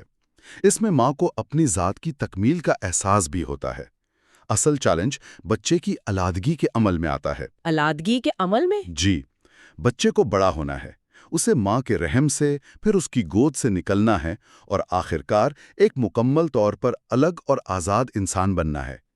مادرانہ محبت کا اصل جوہر بچے کی نشو و نما کا خیال رکھنا ہے، اور اس کا مطلب ہے بچے کی خود سے علیحدگی کی خواہش کرنا اور اس کی حمایت کرنا۔ یعنی اسے اپنے پیروں پر کھڑا ہونے میں مدد دینا، بھلے ہی اس کا مطلب یہ ہو کہ اسے اب ماں کی اتنی ضرورت نہیں رہے گی۔ بالکل، اور یہیں شہوانی محبت یعنی ایروٹک لو اور مادرانہ محبت میں بنیادی فرق واضح ہوتا ہے۔ شہوانی محبت میں دو لوگ جو الگ تھے ایک ہو جاتے ہیں، مادرانہ محبت میں دو لوگ جو ایک تھے الگ ہو جاتے ہیں۔ واہ، یہ تو بالکل الٹ ہے۔ جی، ماں کو نہ صرف بچے کی یہ علیحدگی برداشت کرنی ہوتی ہے بلکہ اسے خوشی سے قبول کرنا اور اس کی حوصلہ افزائی بھی کرنی ہوتی ہے۔ فرام کے مطابق یہ محبت کی سب سے مشکل اور سب سے بے غرض شکلوں میں سے ایک ہے۔ جو ماں بچے کو آزاد نہیں کر سکتی وہ دراصل اپنی ضرورت پوری کر رہی ہے، بچے سے محبت نہیں۔ یہ علیحدگی کا تصور ہمیں براہ راست غیر مشروط اور مشروط محبت کے فرق کی طرف لے جاتا ہے، جسے فرام نے ماں اور باپ کے کرداروں سے جوڑا ہے۔ مادرانہ محبت اپنی فطرت میں غیر مشروط ہے۔ ماں نوزائیدہ بچے سے اس لیے محبت کرتی ہے کہ وہ اس کا بچہ ہے، نہ کہ اس لیے کہ بچے نے کوئی خاص شرط پوری کی ہے۔ جی، اور یہ غیر مشروط محبت یعنی بغیر کسی شرط کے قبول کیے جانے کی خواہش انسان کی گہری ترین خواہشات میں سے ایک ہے، صرف بچپن میں ہی نہیں بلکہ پوری زندگی۔ لیکن اس کا ایک منفی پہلو بھی ہے۔ منفی پہلو وہ کیا؟ چونکہ اسے کمانے کی ضرورت نہیں، یہ بس ہوتی ہے، اس لیے اسے پیدا یا کنٹرول بھی نہیں کیا جا سکتا۔ اگر یہ موجود ہے تو یہ ایک نعمت کی طرح ہے، اور اگر یہ نہیں ہے تو ایسا لگتا ہے جیسے زندگی سے ساری خوبصورتی چلی گئی ہو اور اسے حاصل کرنے کے لیے کچھ کیا بھی نہیں جا سکتا۔ اس کے برعکس فریڈینا پدرانہ محبت کو مشروط قرار دیتے ہیں۔ والد سے تعلق بالکل مختلف ہے۔ ماں وہ گھر ہے جہاں سے ہم آتے ہیں، وہ فطرت ہے، زمین ہے، سمندر ہے۔ باپ کی محبت اصولوں، توقعات اور قوانین کی دنیا کی نمائندگی کرتی ہے۔ باپ کا اصول یہ ہے کہ میں تم سے محبت کرتا ہوں کیونکہ تم میری توقعات پر پورا اترتے ہو، کیونکہ تم اپنا فرض ادا کرتے ہو، کیونکہ تم میرے جیسے ہو۔ اس کا ایک مثبت پہلو ہے، چونکہ یہ محبت مشروط ہے، اس لیے اسے حاصل کرنے کے لیے کچھ کیا جا سکتا ہے، اس کے لیے محنت کی جا سکتی ہے۔ یہ مادرانہ محبت کی طرح کسی کے قابو سے باہر نہیں ہے۔ لیکن اس کا مطلب یہ بھی ہے کہ اسے کھویا بھی جا سکتا ہے؟ بالکل، اس کا منفی پہلو یہی ہے کہ اسے ہمیشہ کمانا پڑتا ہے، اور اگر توقعات پوری نہ ہوں تو اسے کھویا بھی جا سکتا ہے۔ پدرانہ محبت کی دنیا میں اطاعت سب سے بڑی نیکی بن جاتی ہے، اور نافرمانی سب سے بڑا گناہ، جس کی سزا محبت کا خاتمہ ہو سکتی ہے۔ تو ایک صحت مند شخصیت کی نشوونما کے لیے ان دونوں کا کردار کیا ہے؟ کیا ایک دوسرے سے بہتر ہے؟ فروم کے مطابق دونوں ضروری ہیں۔ ایک صحت مند اور پختہ شخصیت وہ ہوتی ہے جو وقت کے ساتھ ساتھ اپنی ماں اور باپ دونوں کے اصولوں کو اپنے اندر اتار لیتی ہے، اور پھر بیرونی شخصیات سے آزاد ہو جاتی ہے۔ ایک طرح سے وہ اپنا باپ اور اپنی ماں خود بن جاتا ہے۔ وہ اپنا باپ اور ماں خود بن جاتا ہے؟ جی، اس کے اندر ایک مادرانہ ضمیر پیدا ہو جاتا ہے اور ایک پدرانہ ضمیر۔ یہ بہت دلچسپ ہے۔ مادرانہ اور پیدرانہ ضمیر، ان میں کیا فرق ہے؟ یعنی ہمارے اندر دو الگ الگ آوازیں ہوتی ہیں؟ جی، آپ اسے اس طرح سمجھ سکتی ہیں۔ مادرانہ ضمیر کہتا ہے، تم نے جو بھی غلطی کی ہو، کوئی ایسا گناہ یا جرم نہیں ہے جو تمہیں میری محبت سے محروم کر سکے۔ یہ غیر مشروط قبولیت اور معافی کی آواز ہے۔ یہ کہتی ہے کہ تم اپنی ذات میں قابل محبت ہو، تمہاری غلطیاں تمہاری شناخت نہیں۔ اچھا، جبکہ پدرانہ ضمیر کہتا ہے، تم نے غلط کیا، تمہیں اپنے غلط کام کے نتائج کو قبول کرنا ہوگا، اور اگر تم چاہتے ہو کہ میں تمہیں پسند کروں تو تمہیں اپنے طریقے بدلنے ہوں گے۔ یہ عقل، اصول، انصاف اور فیصلے کی آواز ہے۔ تو اگر کوئی شخص ہر چھوٹی غلطی پر خود کو بہت زیادہ کوستا ہے، ہر وقت خود کو قصوروار سمجھتا ہے، تو کیا اس کا مطلب یہ ہے کہ اس کے اندر کی پدرانہ آواز بہت اونچی ہے اور مادرانہ آواز بہت دبی ہوئی ہے؟ بالکل درست پکڑا۔ یہی فروم کا نقطہ ہے۔ ایک پختہ متوازن شخص وہ ہے جس نے ان دونوں آوازوں کو اپنے اندر ہم آہنگ کر لیا ہو۔ وہ اپنی غلطیوں پر خود کو معاف بھی کر سکتا ہے، یہ مادرانہ ضمیر ہے، جی، لیکن ساتھ ہی ان غلطیوں کی ذمہ داری قبول کر کے خود کو بہتر بنانے کی کوشش بھی کرتا ہے، یہ پدرانہ ضمیر ہے۔ وہ نہ تو خود کو مکمل طور پر معافی دے کر لاپرواہ ہو جاتا ہے، اور نہ ہی خود کو مسلسل سزا دے کر اپنی ذات سے نفرت کرنے لگتا ہے۔ وہ محبت اور انصاف دونوں کو اپنی شخصیت کا حصہ بنا لیتا ہے۔ تو آج کی گفتگو کا خلاصہ یہ ہے کہ محبت کوئی ایک احساس نہیں بلکہ مختلف صلاحیتیں ہیں۔ ہم نے برادرانہ محبت کو سمجھا جو تمام انسانیت کے لیے برابری کی بنیاد پر ہے، اور مادرانہ محبت جو غیر مشروط ہے، لیکن اس کا سب سے بڑا امتحان بچے کو خود سے الگ اور آزاد ہونے میں مدد دینا ہے۔ اور اسی کے ساتھ ہم نے غیر مشروط اور مشروط محبت کے گہرے فرق کو دیکھا جو ماں اور باپ کے اصولوں کی نمائندگی کرتے ہیں۔ فروم کا حتمی نقطہ یہ ہے کہ ایک پختہ شخص وہ ہے جو ان دونوں اصولوں کو اپنے اندرونی ضمیر کا حصہ بنا لیتا ہے، ایک مادرانہ ضمیر جو معاف کرتا ہے، اور ایک پدرانہ ضمیر جو عقل اور فیصلے پر مبنی ہے۔ اور شاید ہمارے لیے سوچنے کی بات یہی ہے کہ کوئی اپنی ذات کے اندر ان دونوں آوازوں کو کیسے پروان چڑھا سکتا ہے، اور ان میں توازن کیسے قائم کر سکتا ہے، تاکہ نہ تو وہ خود پر غیر ضروری سختی کرے اور نہ ہی اپنی غلطیوں سے سیکھنا چھوڑ دے۔ اگلے حصے میں ہم ایرک فروم کے نظریات کی روشنی میں شہوانی محبت، ایروٹک لو، خود سے محبت، سیلف لو، اور خدا کی محبت، لو آف گاڈ پر بات کریں گے۔ پچھلی نشستوں میں ہم نے محبت کی ان شکلوں پر بات کی تھی جو باہر کی طرف ہوتی ہیں، جیسے بھائی چارے کی محبت یا ماں کی محبت۔ بالکل، جن کا محور کوئی دوسرا ہوتا ہے۔ ہاں، کوئی دوسرا۔ لیکن آج ہم محبت کی 3 ایسی شکلوں کا جائزہ لیں گے جن میں یا ذات کا کردار بہت بہت مرکزی لگتا ہے۔ جی، شہوانی محبت، خود سے محبت اور خدا سے محبت۔ اور یہ وہ موضوعات ہیں جن کے بارے میں شاید سب سے زیادہ غلط فہمیاں پائی جاتی ہیں۔ تو چلیں ان کو ذرا آسان زبان میں سمجھنے کی کوشش کرتے ہیں۔ ضرور۔ تو آئیے شہوانی یا جسے ہم رومانوی محبت کہتے ہیں اس سے شروع کرتے ہیں۔ جب زیادہ تر لوگ محبت کا لفظ سنتے ہیں تو یہی تصویر ذہن میں آتی ہے نا؟ بالکل، فلموں میں، گانوں میں، ہر جگہ یہی ہے۔ لیکن ایرک فرام کا کہنا ہے کہ یہ محبت کی سب سے فریب دینے والی شکل ہے۔ آخر اس میں ایسا کیا فریب ہے؟ دیکھیں، فریب اس کی سمجھ میں ہے۔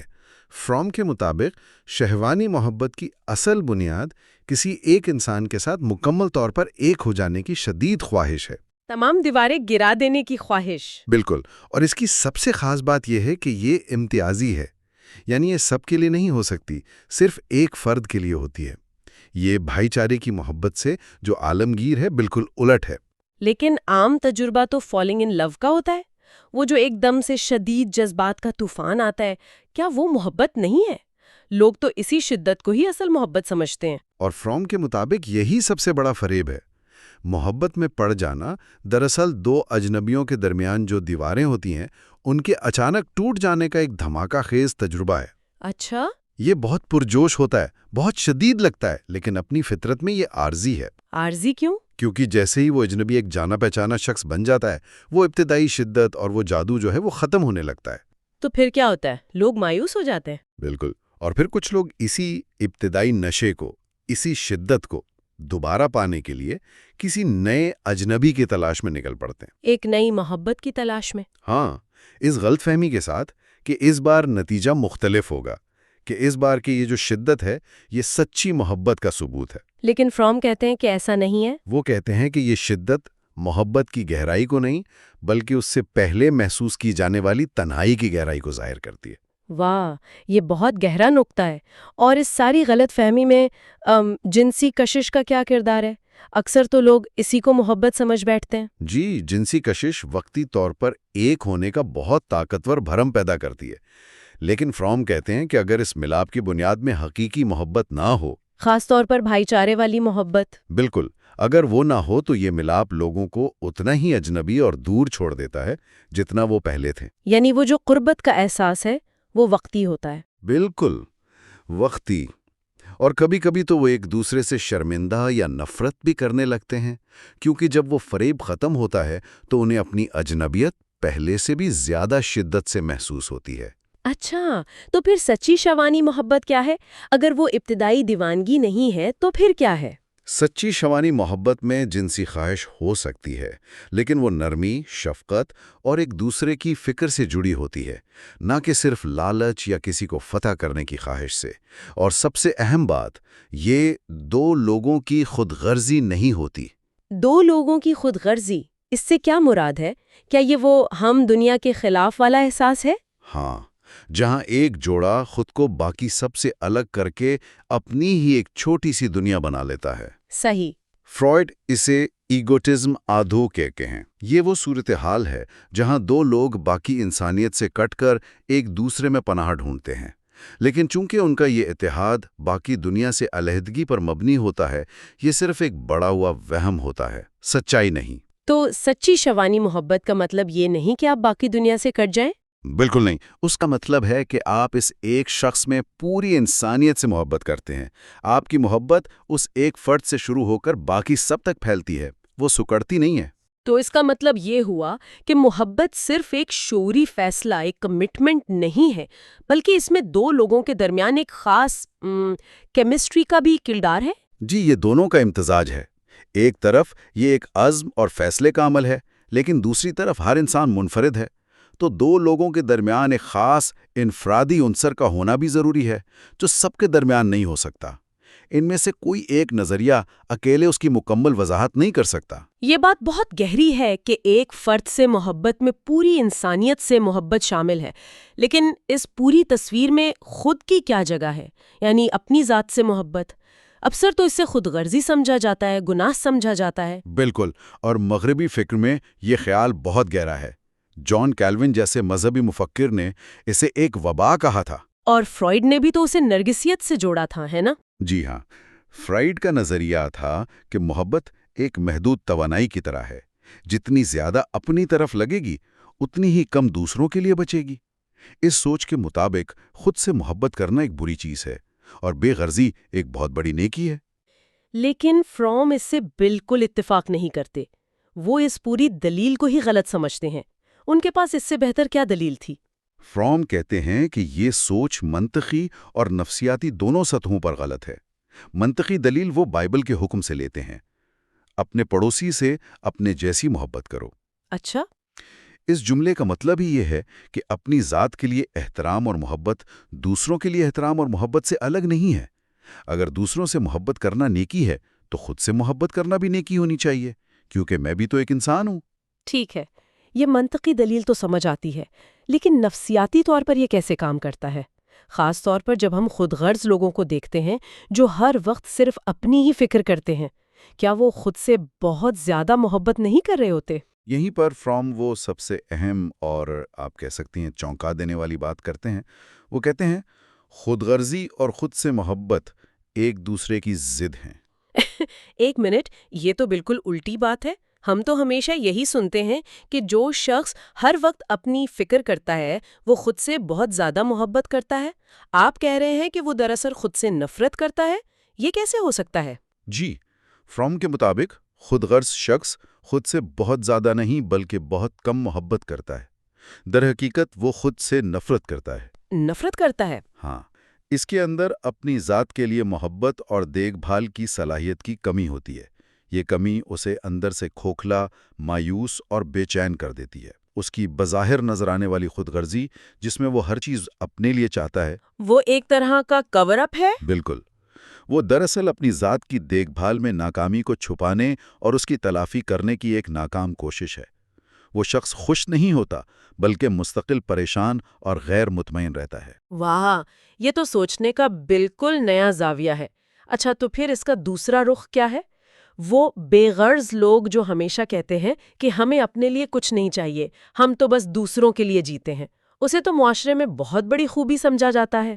فرام کے مطابق یہ نام نہاد بے غرضی بھی اکثر ایک علامت ہوتی ہے، بالکل خود غرضی کی طرح۔ یعنی یہ بھی ایک مسئلہ ہے؟ ایک گہرے مسئلے کی علامت۔ جب ایسے شخص کا گہرائی سے تجزیہ کیا جائے تو پتہ چلتا ہے کہ وہ اکثر ناخوش ہوتا ہے اور اس کے رشتے بھی غیر تسلی بخش ہوتے ہیں۔ اس کی یہ بے غرضی دراصل محبت کرنے یا زندگی سے لطف اندوز ہونے کی صلاحیت میں ایک گہری ناکامی کو چھپا رہی ہوتی ہے۔ اس کی کوئی مثال دے سکتے ہیں؟ فرام ایک بے غرض ماں کی مثال دیتے ہیں۔ وہ بظاہر اپنے بچوں پر بہت زیادہ تشویش کا اظہار کرتی ہے، لیکن حقیقت میں وہ زندگی سے اپنی ناپسندیدگی اور اپنی پریشانی لاشعوری طور پر بچوں میں منتقل کر رہی ہوتی ہے۔ اچھا، اس کے برعکس وہ ماں جو خود سے سچی محبت کرتی ہے، جو اپنی زندگی سے خوش ہے، جو اپنی ذات کا خیال رکھتی ہے، وہ اپنے بچے کو محبت، خوشی اور مسرت کا حقیقی تجربہ دے سکتی ہے۔ تو اس ساری بحث کا نچوڑ یہ ہے کہ اگر کوئی شخص خود سے محبت نہیں کر سکتا تو وہ حقیقی معنوں میں کسی اور سے بھی محبت نہیں کر سکتا؟ بالکل، جیسا کہ ایک پرانے فلسفی مائسٹر ایکہارٹ نے کہا تھا، اگر تم خود سے محبت کرتے ہو تو تم ہر کسی سے ویسی ہی محبت کرتے ہو جیسی خود سے۔ وہ شخص عظیم اور راست باز ہے جو خود سے محبت کرتے ہوئے باقی سب سے بھی یکساں محبت کرتا ہے۔ اگر ایک صحت مند ذات سے رشتہ اتنا اہم ہے تو اس کا اطلاق سب سے بڑے رشتے یعنی خدا سے محبت پر کیسے ہوتا ہے؟ یہ تو بہت تجریدی اور پیچیدہ موضوع ہے۔ لیکن نفسیاتی طور پر اس کی بنیاد بھی وہی ہے، انسان کی تنہائی پر قابو پانے اور کائنات کے ساتھ ایک ہو جانے کی ضرورت۔ یعنی ملاپ کی وہی خواہش؟ لیکن اس محبت کی شکل اور اس کا معیار اس بات پر منحصر ہے کہ ایک فرد ذہنی طور پر کتنا پختہ ہے اور اس کا خدا کے بارے میں تصور کیا ہے۔ فرام کہتے ہیں کہ انسانیت کا خدا کے بارے میں تصور بھی وقت کے ساتھ ارتقاء پذیر ہوا ہے، بالکل ایک بچے کے بڑے ہونے کی طرح۔ کیا ہم ان مراحل کو سمجھ سکتے ہیں؟ ضرور، وہ اس کی نشوونما کے کچھ مراحل بیان کرتے ہیں۔ پہلا مرحلہ مادرانہ ہے، جہاں خدا یا دیوی ایک ماں کی طرح ہے، جو غیر مشروط محبت دیتی ہے۔ جس میں کوئی شرط نہیں ہوتی؟ کوئی شرط نہیں، انسان فطرت اور ماں سے جڑا ہوا محسوس کرتا ہے۔ دوسرا مرحلہ پدرانہ ہے، جہاں خدا ایک باپ کی طرح ہے جس کی محبت اصولوں، اطاعت اور فرما برداری سے مشروط ہے۔ وہ سزا اور انعام دیتا ہے۔ یعنی یہاں محبت کمانی پڑتی ہے۔ جی، کمانی پڑتی ہے۔ تیسرا مرحلہ اسی پدرانہ تصور کے اندر پختگی کا ہے، جہاں ایک ظالم خدا کا تصور آہستہ آہستہ ایک شفیق باپ میں بدلتا ہے، جو خود بھی اپنے بنائے ہوئے اصولوں جیسے انصاف، سچائی اور محبت کا پابند ہے۔ اچھا، تو خدا خود بھی اصولوں کے تابع ہو جاتا ہے؟ ایک طرح سے ہاں۔ اور آخری مرحلہ کیا ہے؟ آخری اور سب سے پختہ مرحلہ علامتی ہے۔ یہاں خدا ایک شخص یا ہستی نہیں رہتا، بلکہ وہ ان تمام اصولوں یعنی سچائی، محبت، انصاف، ان سب کی علامت بن جاتا ہے۔ وہ کائنات کے پیچھے موجود وحدت ہے۔ تو اس مرحلے پر انسان خدا کا نام بھی نہیں لیتا؟ فروم کے مطابق نہیں، کیونکہ نام کسی محدود چیز کا ہوتا ہے اور وہ لامحدود ہے۔ یہ بہت گہری بات ہے۔ تو اس ارتقاء کا خدا سے محبت کرنے کے عمل پر کیا اثر پڑتا ہے؟ کیا یہ صرف دعا مانگنا اور عبادت کرنا ہے یا اس سے کچھ زیادہ؟ اس سے دو بالکل مختلف رویے جنم لیتے ہیں۔ ایک بچکانہ محبت ہے جو ایک باپ جیسی ہستی سے ہوتی ہے، جس میں اسے چیزیں مانگی جاتی ہیں۔ ہاں، چیزیں مانگنا، انعام کی امید رکھنا، سزا سے ڈرنا۔ فرائیڈ نے خدا کے اسی تصور پر تنقید کی تھی اور فروم اس سے متفق ہیں کہ یہ ایک فریب ہے۔ تو پھر پختہ محبت کیا ہے؟ پختہ محبت ان اصولوں سے ہوتی ہیں جن کی خدا علامت ہے۔ ایک حقیقی مذہبی شخص خدا سے کچھ مانگتا نہیں، نہ کسی انعام کی امید رکھتا ہے۔ تو پھر وہ کرتا کیا ہے؟ اس کے لیے خدا سے محبت کرنے کا مطلب اپنے اندر محبت، سچائی اور انصاف کی صلاحیت کو پوری طرح سے حاصل کرنے کی جدوجہد کرنا بن جاتا ہے۔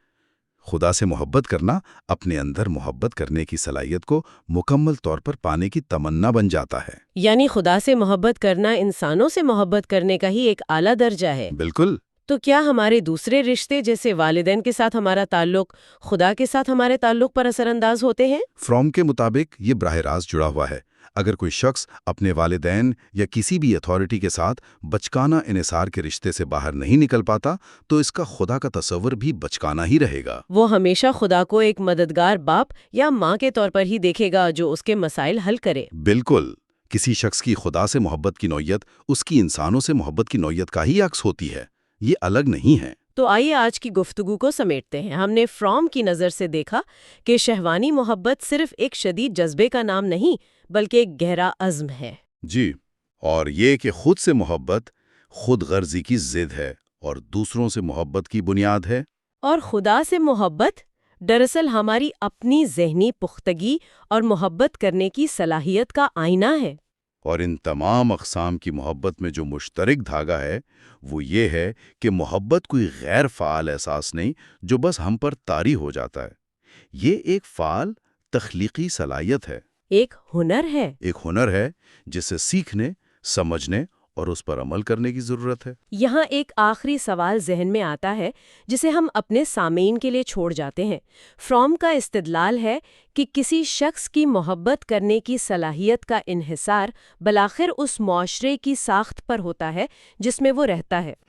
یہ بہت اہم نکتہ ہے۔ یہ بات سوچنے پر مجبور کرتی ہے۔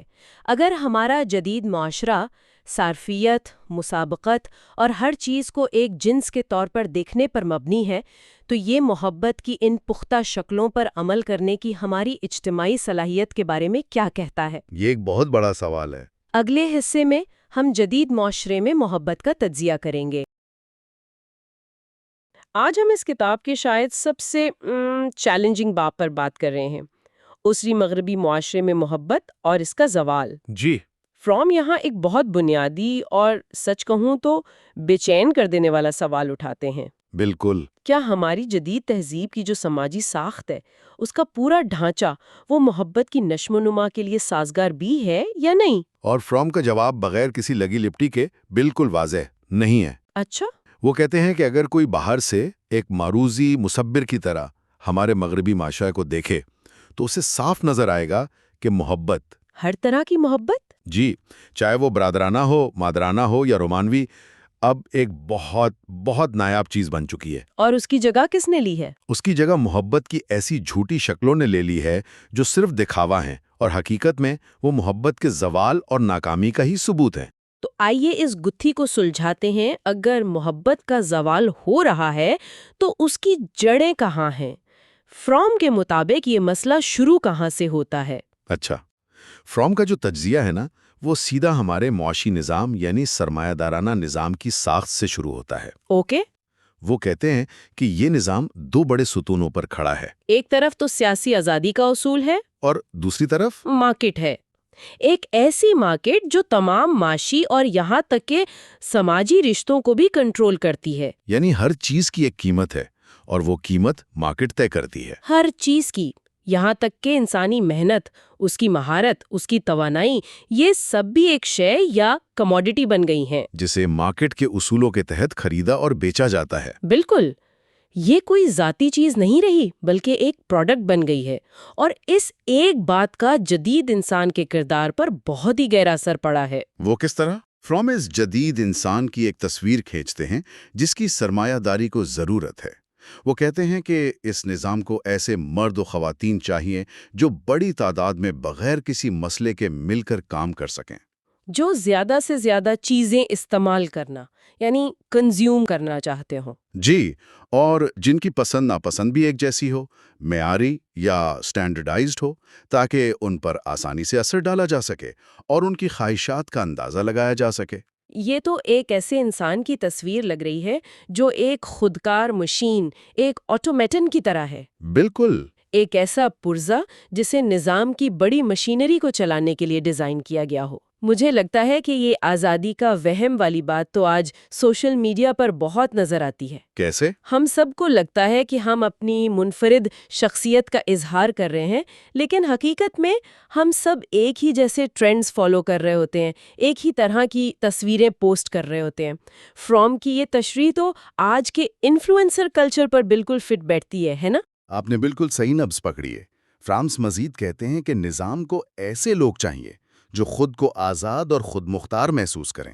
لیکن اصل میں ہو نہیں۔ جی، جو یہ سمجھیں کہ وہ کسی اتھارٹی یا ضمیر کے تابع نہیں ہیں، لیکن اس کے باوجود وہ ہر حکم ماننے، ہر توقع پہ پورا اترنے اور بغیر کسی رگڑ کے سماجی مشین میں فٹ ہونے کے لیے ہر وقت تیار ہوں۔ یہ تو ایک گہرا تضاد ہے۔ بہت گہرا۔ انہیں بغیر طاقت کے چلایا جا سکتا ہے، بغیر لیڈر کے ہانکا جا سکتا ہے، اور بغیر کسی مقصد کے آگے بڑھایا جا سکتا ہے۔ ان کا واحد مقصد ہے کامیاب ہونا، چلتے رہنا اور کام کرتے رہنا۔ آزادی کا صرف ایک احساس ہے، لیکن حقیقت میں مکمل اطاعت۔ تو اس کا نتیجہ کیا نکلتا ہے؟ ایک انسان جب خود سے اور اپنے کام سے اس طرح کٹ جائے تو کیا ہوتا ہے؟ اس کا نتیجہ ہے اجنبیت۔ ایلینیشن۔ اجنبیت۔ فرام کے مطابق جدید انسان خود سے، اپنے ساتھی انسانوں سے اور فطرت سے بیگانہ ہو گیا ہے۔ وہ خود ایک شے بن چکا ہے اور اپنی زندگی کی توانائی کو ایک ایسی سرمایہ کاری سمجھتا ہے جی، جس سے اسے مارکیٹ کے حالات میں زیادہ سے زیادہ منافع کمانا ہے۔ اس کے رشتے بھی اسی اصول پر چلتے ہیں۔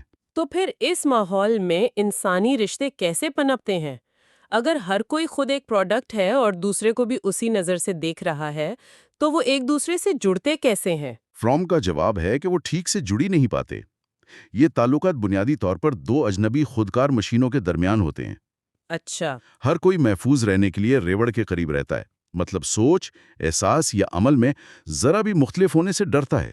سب ایک جیسے بننے کی کوشش کرتے ہیں۔ بالکل، لیکن اس کوشش کے باوجود ہر شخص اندر سے بالکل تنہا، غیر محفوظ، پریشان اور جرم کے گہرے احساس میں مبتلا رہتا ہے۔ اور جب یہ تنہائی ناقابل برداشت ہو جاتی ہے تو ہمارا معاشرہ اس سے بچنے کے لیے کیا پیش کرتا ہے؟ فرام انہیں تسکین دینے والی دوائیں یا پیلیٹیوز کہتے ہیں۔ یہ اصل علاج نہیں، صرف درد کم کرنے کی دوائیں ہیں۔ اچھا، تو پہلی دوا کیا ہے؟ پہلی دوا ہے کام کا سخت معمول۔ بیوروکریٹک مشینی کام انسان کو اتنا مصروف رکھتا ہے کہ اسے اپنی بنیادی انسانی خواہشات کا احساس ہی نہیں ہوتا۔ کون سی خواہشات؟ کسی سے جڑنے اور اپنی ذات سے بالاتر ہونے کی تڑپ۔ کام کی مصروفیت میں یہ سب دب جاتا ہے۔ اور اگر کام کی مصروفیت کافی نہ ہو تو دوسری دوا کیا ہے؟ دوسری دوا ہے تفریح کا معمول۔ یعنی تفریحی صنعت کی طرف سے جو آوازیں اور تصویریں پیش کی جاتی ہیں ان کا غیر فعال استعمال، پیسو کنزمپشن۔ اور تیسری دوا ہے صارفیت، کنزیومرزم، یعنی ہمیشہ نئی چیزیں خریدنے اور پھر جلدی انہیں دوسری چیزوں سے بدلنے کا اطمینان۔ تو فرام کے مطابق جدید انسان کی تنہائی ایک ایسی بیماری ہے جس کا علاج ہم 3 غلط دوائیوں سے کرتے ہیں: کام کی مصروفیت، تفریح کا نشہ اور خریداری کی بھوک۔ جی، اور یہ تینوں چیزیں وقتی طور پر تو سکون دیتی ہیں، لیکن اصل میں ہمیں خود سے اور دوسروں سے مزید دور کر دیتی ہیں۔ یہ بات واقعی دلچسپ ہے کہ اگر انسان ایک خود کار مشین کی طرح ہے جو اپنی پرسنالٹی پیکج کو مارکیٹ میں بہترین قیمت پر بیچنے کی کوشش کر رہا ہے تو وہ محبت کیسے کر سکتا ہے؟ فرام کہتے ہیں کہ وہ نہیں کر سکتا۔ نہیں کر سکتا؟ خودکار مشینیں محبت نہیں کر سکتی۔ وہ اپنے شخصیت کے پیکیجز کا تبادلہ کر سکتی ہیں اور ایک منصفانہ سودے کی امید کر سکتی ہیں۔ اچھا۔ اسی اجنبی ساخت میں محبت اور شادی کا ایک بہت مقبول تصور ٹیم کا نظریہ ہے۔ آپ نے خوشگوار شادی پر مضامین میں پڑھا ہوگا کہ ایک ہموار کام کرنے والی ٹیم کو مثالی قرار دیا جاتا ہے۔ لیکن ایک منٹ، کیا ایک ہموار کام کرنے والی ٹیم ہونا اتنی بری بات ہے؟ آج کی مصروف زندگی میں کیا ایک قابل اعتماد پارٹنر جو آپ کا ساتھ دے محبت کی ایک عملی شکل نہیں کہلا سکتا؟ فرام اس میں کوئی خوبی نہیں دیکھتے؟ یہ ایک بہت اہم نقطہ ہے۔ فرام یہ نہیں کہہ رہے ہیں کہ تعاون یا پارٹنرشپ بری چیز ہے، وہ اس کے پیچھے چھپی سوچ پر تنقید کر رہے ہیں۔ اچھا، وہ کیا سوچے؟ یہ خیال ایک ایسے کارپوریٹ کلچر سے آیا ہے جہاں انسان کو مناسب حد تک آزاد، تعاون کرنے والا اور پرجوش ہونا چاہیے۔ یعنی ایک اچھا ٹیم پلیئر؟ بالکل۔ شادی کا مشیر کہتا ہے کہ شوہر کو بیوی کو سمجھنا چاہیے، اس کے نئے لباس کی تعریف کرنی چاہیے اور بیوی کو شوہر کے دفتری مسائل دلچسپی سے سننے چاہیے۔ یہ سب کچھ ایک ہموار آپریشن کے لیے ہے۔ یعنی یہ محبت سے زیادہ ایک بزنس پارٹنرشپ کی طرح ہے جس کا مقصد زندگی کی مشکلات کو مؤثر طریقے سے سنبھالنا ہے۔ بالکل۔ اس قسم کے تعلق کا سارا مقصد تنہائی کے خوف سے پناہ حاصل کرنا ہے۔ فرام اسے ایک بہت دلچسپ نام دیتے ہیں: 2 افراد کی خود غرضی۔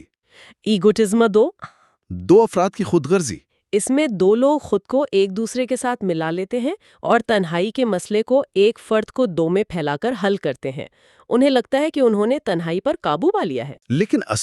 لیکن چونکہ وہ باقی پوری انسانیت سے کٹ جاتے ہیں، اس لیے وہ ایک دوسرے سے بھی اجنبی رہتے ہیں اور ان کی علیحدگی کا احساس اور گہرا ہو جاتا ہے۔ یہ ایک محفوظ قلعہ بنانے جیسا ہے، لیکن اس قلعے میں آپ دنیا سے کٹ جاتے ہیں۔ تو یہ محبت کی وہ شکلیں ہیں جنہیں معاشرہ قبول کرتا ہے، لیکن فرام کے نزدیک یہ بیمار ہیں۔ وہ انہیں محبت کی بیماریاں یا پیتھولوجیز آف لو کہتے ہیں۔ کیا وہ کچھ اور ایسی سماجی بیماریوں کا ذکر کرتے ہیں؟ جی، فرام محبت کے زوال کی 2 معمولی یعنی سماجی طور پر رائج شکلوں کی نشاندہی کرتے ہیں۔ پہلی کون سی ہے؟ پہلی جنگ عظیم کے بعد یہ خیال بہت عام ہوا کہ باہمی جنسی اطمینان ہی محبت بھرے تعلقات کی بنیاد ہے۔ یہ مانا جاتا تھا کہ اگر 2 لوگ جنسی طور پر ایک دوسرے کو مطمئن کرنا سیکھ لیں تو وہ ایک دوسرے سے محبت کرنے لگیں گے۔ لیکن فرام اس سے اتفاق نہیں کرتے ہیں نا؟ ان کا کہنا ہے کہ یہ مساوت الٹی ہے۔ وہ کہتے ہیں کہ حقیقت اس کے بالکل برعکس ہے۔ محبت مناسب جنسی اطمینان کا نتیجہ نہیں ہے، بلکہ جنسی خوشی محبت کا نتیجہ ہے۔ اچھا۔ خواہش محبت سے پیدا نہ ہو۔ اگر یہ صرف ایک جسمانی ضرورت پوری کرنا ہو تو یہ ایک لمحاتی تجربے سے زیادہ کچھ نہیں ہوتا۔ یہ 2 اجنبیوں کو ایک لمحے کے لیے قریب لاتا ہے، لیکن وہ اس کے بعد بھی اتنے ہی اجنبی رہتے ہیں جتنے پہلے تھے۔ اور دوسری سماجی بیماری وہی ٹیم ورک والا نظریہ ہے جس پر ہم نے ابھی بات کی۔ لیکن فرام صرف ان سماجی رویوں کی بات نہیں کرتے، وہ کچھ انفرادی نفسیاتی حالتوں کا بھی ذکر کرتے ہیں جو محبت کا روپ دھار لیتی ہیں، صحیح؟ جی، سماجی بیماریوں کے علاوہ فرام محبت کی کئی انفرادی، اعصابی یا نیوروٹک شکلوں کا بھی ذکر کرتے ہیں۔ ان میں سے ایک بہت عام شکل بت پرستانہ محبت ہے، آئیڈولیٹرس لو۔ بت پرستانہ محبت، یہ لفظ سن کے تو ایسا لگتا ہے جیسے کسی کو پوجنے کی حد تک چاہنا۔ کیا فرام کا مطلب یہی ہے؟ جی، آپ بالکل صحیح سمت میں سوچ رہی ہیں، لیکن اس میں ایک گہرا نفسیاتی عمل شامل ہے۔ یہ اس وقت ہوتا ہے جب کوئی شخص اپنی ذات کی پختہ شناخت حاصل نہیں کر پاتا۔ تو وہ کیا کرتا ہے؟ تو وہ اپنی کمی کو پورا کرنے کے لیے محبوب شخص کو بت بنا لیتا ہے۔ وہ اپنی تمام طاقت، اپنی ذات، سب کچھ محبوب کے حوالے کر دیتا ہے اور اسے تمام محبت، روشنی اور خوشی کا منبع سمجھ کر پوچھتا ہے۔ اس عمل میں وہ خود کو اپنی تمام طاقت سے محروم کر دیتا ہے۔ جی، وہ خود کو محبوب میں کھو دیتا ہے۔ لیکن کوئی بھی انسان اتنی بڑی توقعات پر پورا نہیں اتر سکتا۔ وہ خدا تو نہیں بن سکتا۔ بالکل، اور چونکہ کوئی بھی شخص طویل عرصے تک اپنے پرستار کی توقعات پر پورا نہیں اتر سکتا، آخر میں شدید مایوسی ہوتی ہے۔ اور پھر اس کا علاج ایک نیا بت تلاش کرنے میں ڈھونڈا جاتا ہے، اور یہ چکر چلتا رہتا ہے۔ اس قسم کی محبت اکثر بہت شدید اور اچانک ہوتی ہے، جسے لوگ دیوانہ وار محبت سمجھتے ہیں۔ فرام ایک اور دلچسپ قسم کا ذکر کرتے ہیں، جذباتی محبت، سینٹیمنٹل لو۔ اس کا کیا مطلب ہے؟ اس کی بھی دو شکلیں ہیں۔ پہلی شکل میں محبت کا تجربہ حقیقت میں نہیں بلکہ صرف تصور میں کیا جاتا ہے۔ مطلب لوگ فلموں، کہانیوں اور گانوں میں دوسروں کی محبت کی کہانیوں میں حصہ لے کر اپنی محبت کی خواہش پوری کرتے ہیں۔ ایک جوڑا جو حقیقی زندگی میں ایک دوسرے سے لا تعلق ہے، وہ اسکرین پر موجود جوڑے کی محبت کی کہانی دیکھ کر آنسو بہا سکتا ہے۔ تو یہ ایک متبادل تجربہ ہے، اپنی زندگی میں محبت کی کمی کو دوسروں کی کہانیوں سے پورا کرنا۔ ہاں، ان کے لیے محبت کا تجربہ کرنے کا یہی واحد طریقہ ہوتا ہے، ایک دوسرے کے لیے نہیں بلکہ دوسروں کی محبت کے تماشائی بن کر۔ جب تک محبت ایک خواب ہے، وہ اس میں حصہ لے سکتے ہیں۔ اور جیسے ہی یہ حقیقت بنتی ہے، جیسے ہی یہ دو حقیقی لوگوں کے درمیان تعلق کی حقیقت بنتی ہے، وہ منجمد ہو جاتے ہیں۔ اچھا، تو فلموں میں محبت تلاش کرنا ایک شکل ہے، لیکن میں نے ایسے جوڑے بھی دیکھے ہیں جو ہمیشہ اپنے اچھے پرانے دنوں کی بات کرتے رہتے ہیں۔ کیا یہ بھی اسی جذباتی محبت کی کوئی قسم ہے؟ آپ نے بالکل ٹھیک پہچانا، یہ اس کی دوسری شکل ہے، جسے فرام وقت کے لحاظ سے محبت کی تجرید، ایبسٹریکٹیفیکیشن ان ٹائم کہتے ہیں۔ یعنی ماضی میں جینا۔ جی، ایک جوڑا اپنے ماضی کی محبت کی یادوں میں کھویا رہتا ہے، حالانکہ جب وہ ماضی حال تھا تب بھی شاید کوئی محبت محسوس نہیں کی گئی تھی، یا پھر وہ اپنے مستقبل کی محبت کے خواب دیکھتے رہتے ہیں۔ یعنی وہ حال میں موجود ہی نہیں ہوتے۔ بالکل، کتنے ہی نئے شادی شدہ جوڑے مستقبل کی محبت کے خواب دیکھتے ہیں، جبکہ جس لمحے میں وہ جی رہے ہوتے ہیں وہ ایک دوسرے سے بیزار ہونا شروع ہو چکے ہوتے ہیں۔ فرام کی ایک اور قسم ہے پیش کردہ محبت، پروجیکٹیو لو۔ یہ تو ہر رشتے میں تھوڑا بہت ہوتا ہی ہوگا نا؟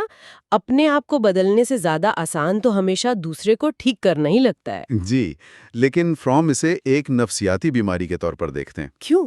کیونکہ یہ محبت نہیں بلکہ اپنی مشکلات سے فرار کا ایک طریقہ ہے۔ اس میں ایک شخص اپنی پریشانیوں اور خامیوں کا سامنا کرنے کے بجائے اپنی ساری توجہ محبوب شخص کی خامیوں اور کمزوریوں پر مرکوز کر دیتا ہے، اور اپنے مسائل کو حل کرنے کے بجائے دوسرے کو سدھارنے کی کوشش کرتا ہے۔ جی، تنقید کرنے اور اس پر غلبہ پانے کی کوشش میں لگا رہتا ہے۔ یہ تینوں شکلیں، بت پرستی، جذباتی محبت اور دوسرے پر الزام ڈالنا، ان میں ایک چیز مشترک لگتی ہے، یہ سب حقیقت سے فرار کے طریقے ہیں۔ بہت خوب کہا آپ نے۔ ایک میں آپ دوسرے کو خدا بنا لیتے ہیں، دوسرے میں آپ خوابوں میں جیتے ہیں، اور تیسرے میں آپ اپنی خامیوں سے بھاگ کر دوسرے کی خامیوں کے پیچھے پڑ جاتے ہیں۔ یہ تمام شکلیں، چاہے وہ سماجی ہوں یا انفرادی، حقیقی محبت کی ناکامی کو ظاہر کرتی ہیں۔ تو بڑا سوال یہ ہے کہ کیا اس نظام کے اندر رہتے ہوئے محبت کرنا ممکن بھی ہے؟ فرم تسلیم کرتے ہیں کہ یہ بہت بہت مشکل ہے۔ وہ کہتے ہیں کہ سرمایہ دارانہ معاشرے کا اصول اور محبت کا اصول، یہ دونوں ایک دوسرے سے مطابقت نہیں رکھتے بلکہ متضاد ہیں۔ تو جو لوگ محبت کرتے ہیں، اس نظام کے تحت جو لوگ محبت کرتے ہیں وہ لازمی طور پر مستثناءات ہیں، ایکسیپشنز ہیں۔ محبت موجودہ مغربی معاشرے میں ایک معمولی حاشیے پر موجود رجحان ہے۔ اس کی وجہ کیا صرف یہی ہے کہ کچھ پیشے اس کی اجازت نہیں دیتے، یا کوئی گہری بات ہے؟ وجہ اس سے بہت گہری ہے۔ صرف یہ نہیں کہ بہت سے پیشے محبت بھرے رویے کی اجازت نہیں دیتے، بلکہ اس لیے کہ پیداوار پر مرکوز اشیاء کے لالچی معاشرے کی روح ہی ایسی ہے کہ صرف ایک غیر موافق ایک نان کنفرمسٹ جی، صرف ایک غیر موافق شخص ہی اس سے کامیابی سے اپنا دفاع کر سکتا ہے۔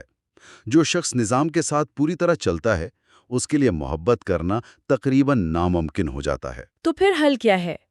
اگر پورا معاشرہ ہی محبت کے خلاف ہے تو ایک فرد کیا کر سکتا ہے؟ فرام کا ختمی نتیجہ یہی ہے کہ یہ صرف ایک انفرادی مسئلہ نہیں ہے جسے انفرادی طور پر حل کیا جا سکے۔ اچھا، اگر محبت کو ایک عام سماجی حقیقت بنانا ہے تو ہماری سماجی ساخت میں بہت اہم اور بنیادی تبدیلیوں کی ضرورت ہے۔ کیسی تبدیلیاں؟ معاشی مشین کو انسان کی خدمت کرنی چاہیے، نہ کہ انسان کو اس کی۔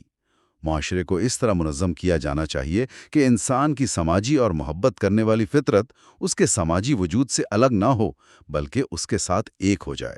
یہ تو بہت بڑا مطالبہ ہے۔ وہ کہہ رہے ہیں کہ محبت کا مسئلہ حل کرنے کے لیے پورے معاشرے کو بدلنا ہوگا۔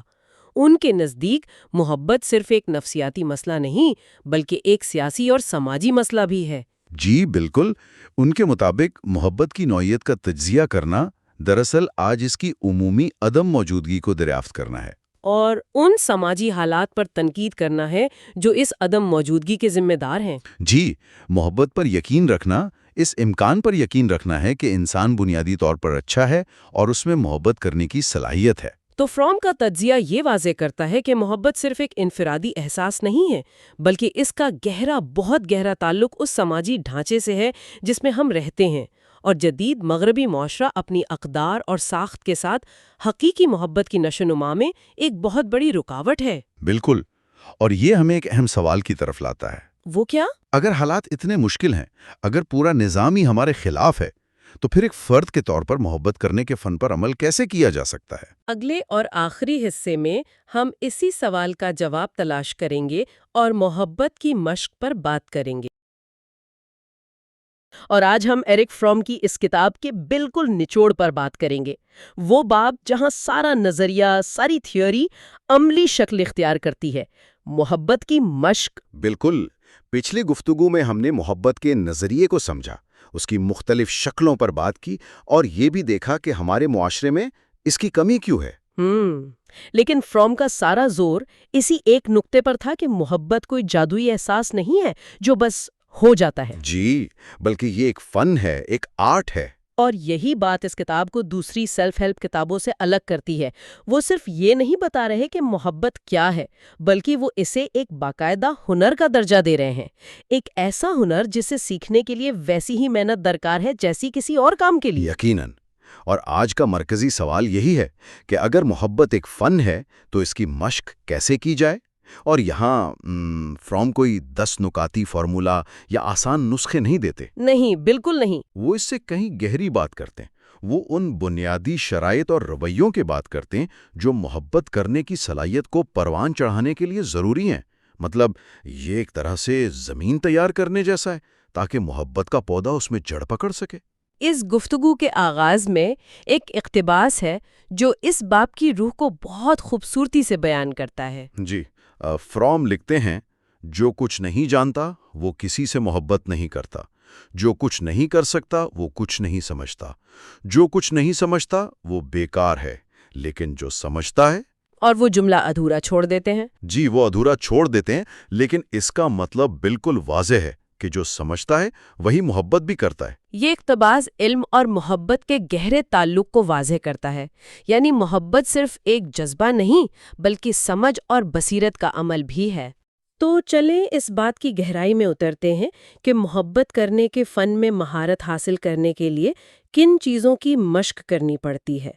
فرام اپنی بات کا آغاز اس نقطے سے کرتے ہیں کہ محبت کا فن سیکھنا کسی دوسرے فن جیسے میوزک، طب یا بڑھائی کا کام سیکھنے سے مختلف نہیں۔ صحیح۔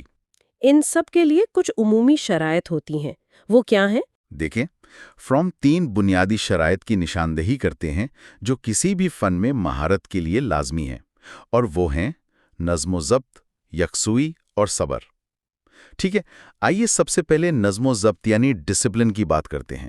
آج کل تو یہ لفظ سنتے ہی ذہن میں ایک منفی تصویر بنتی ہے، جیسے کوئی زبردستی یا پابندی۔ بالکل، اور فرام اس بات کو سمجھتے ہیں۔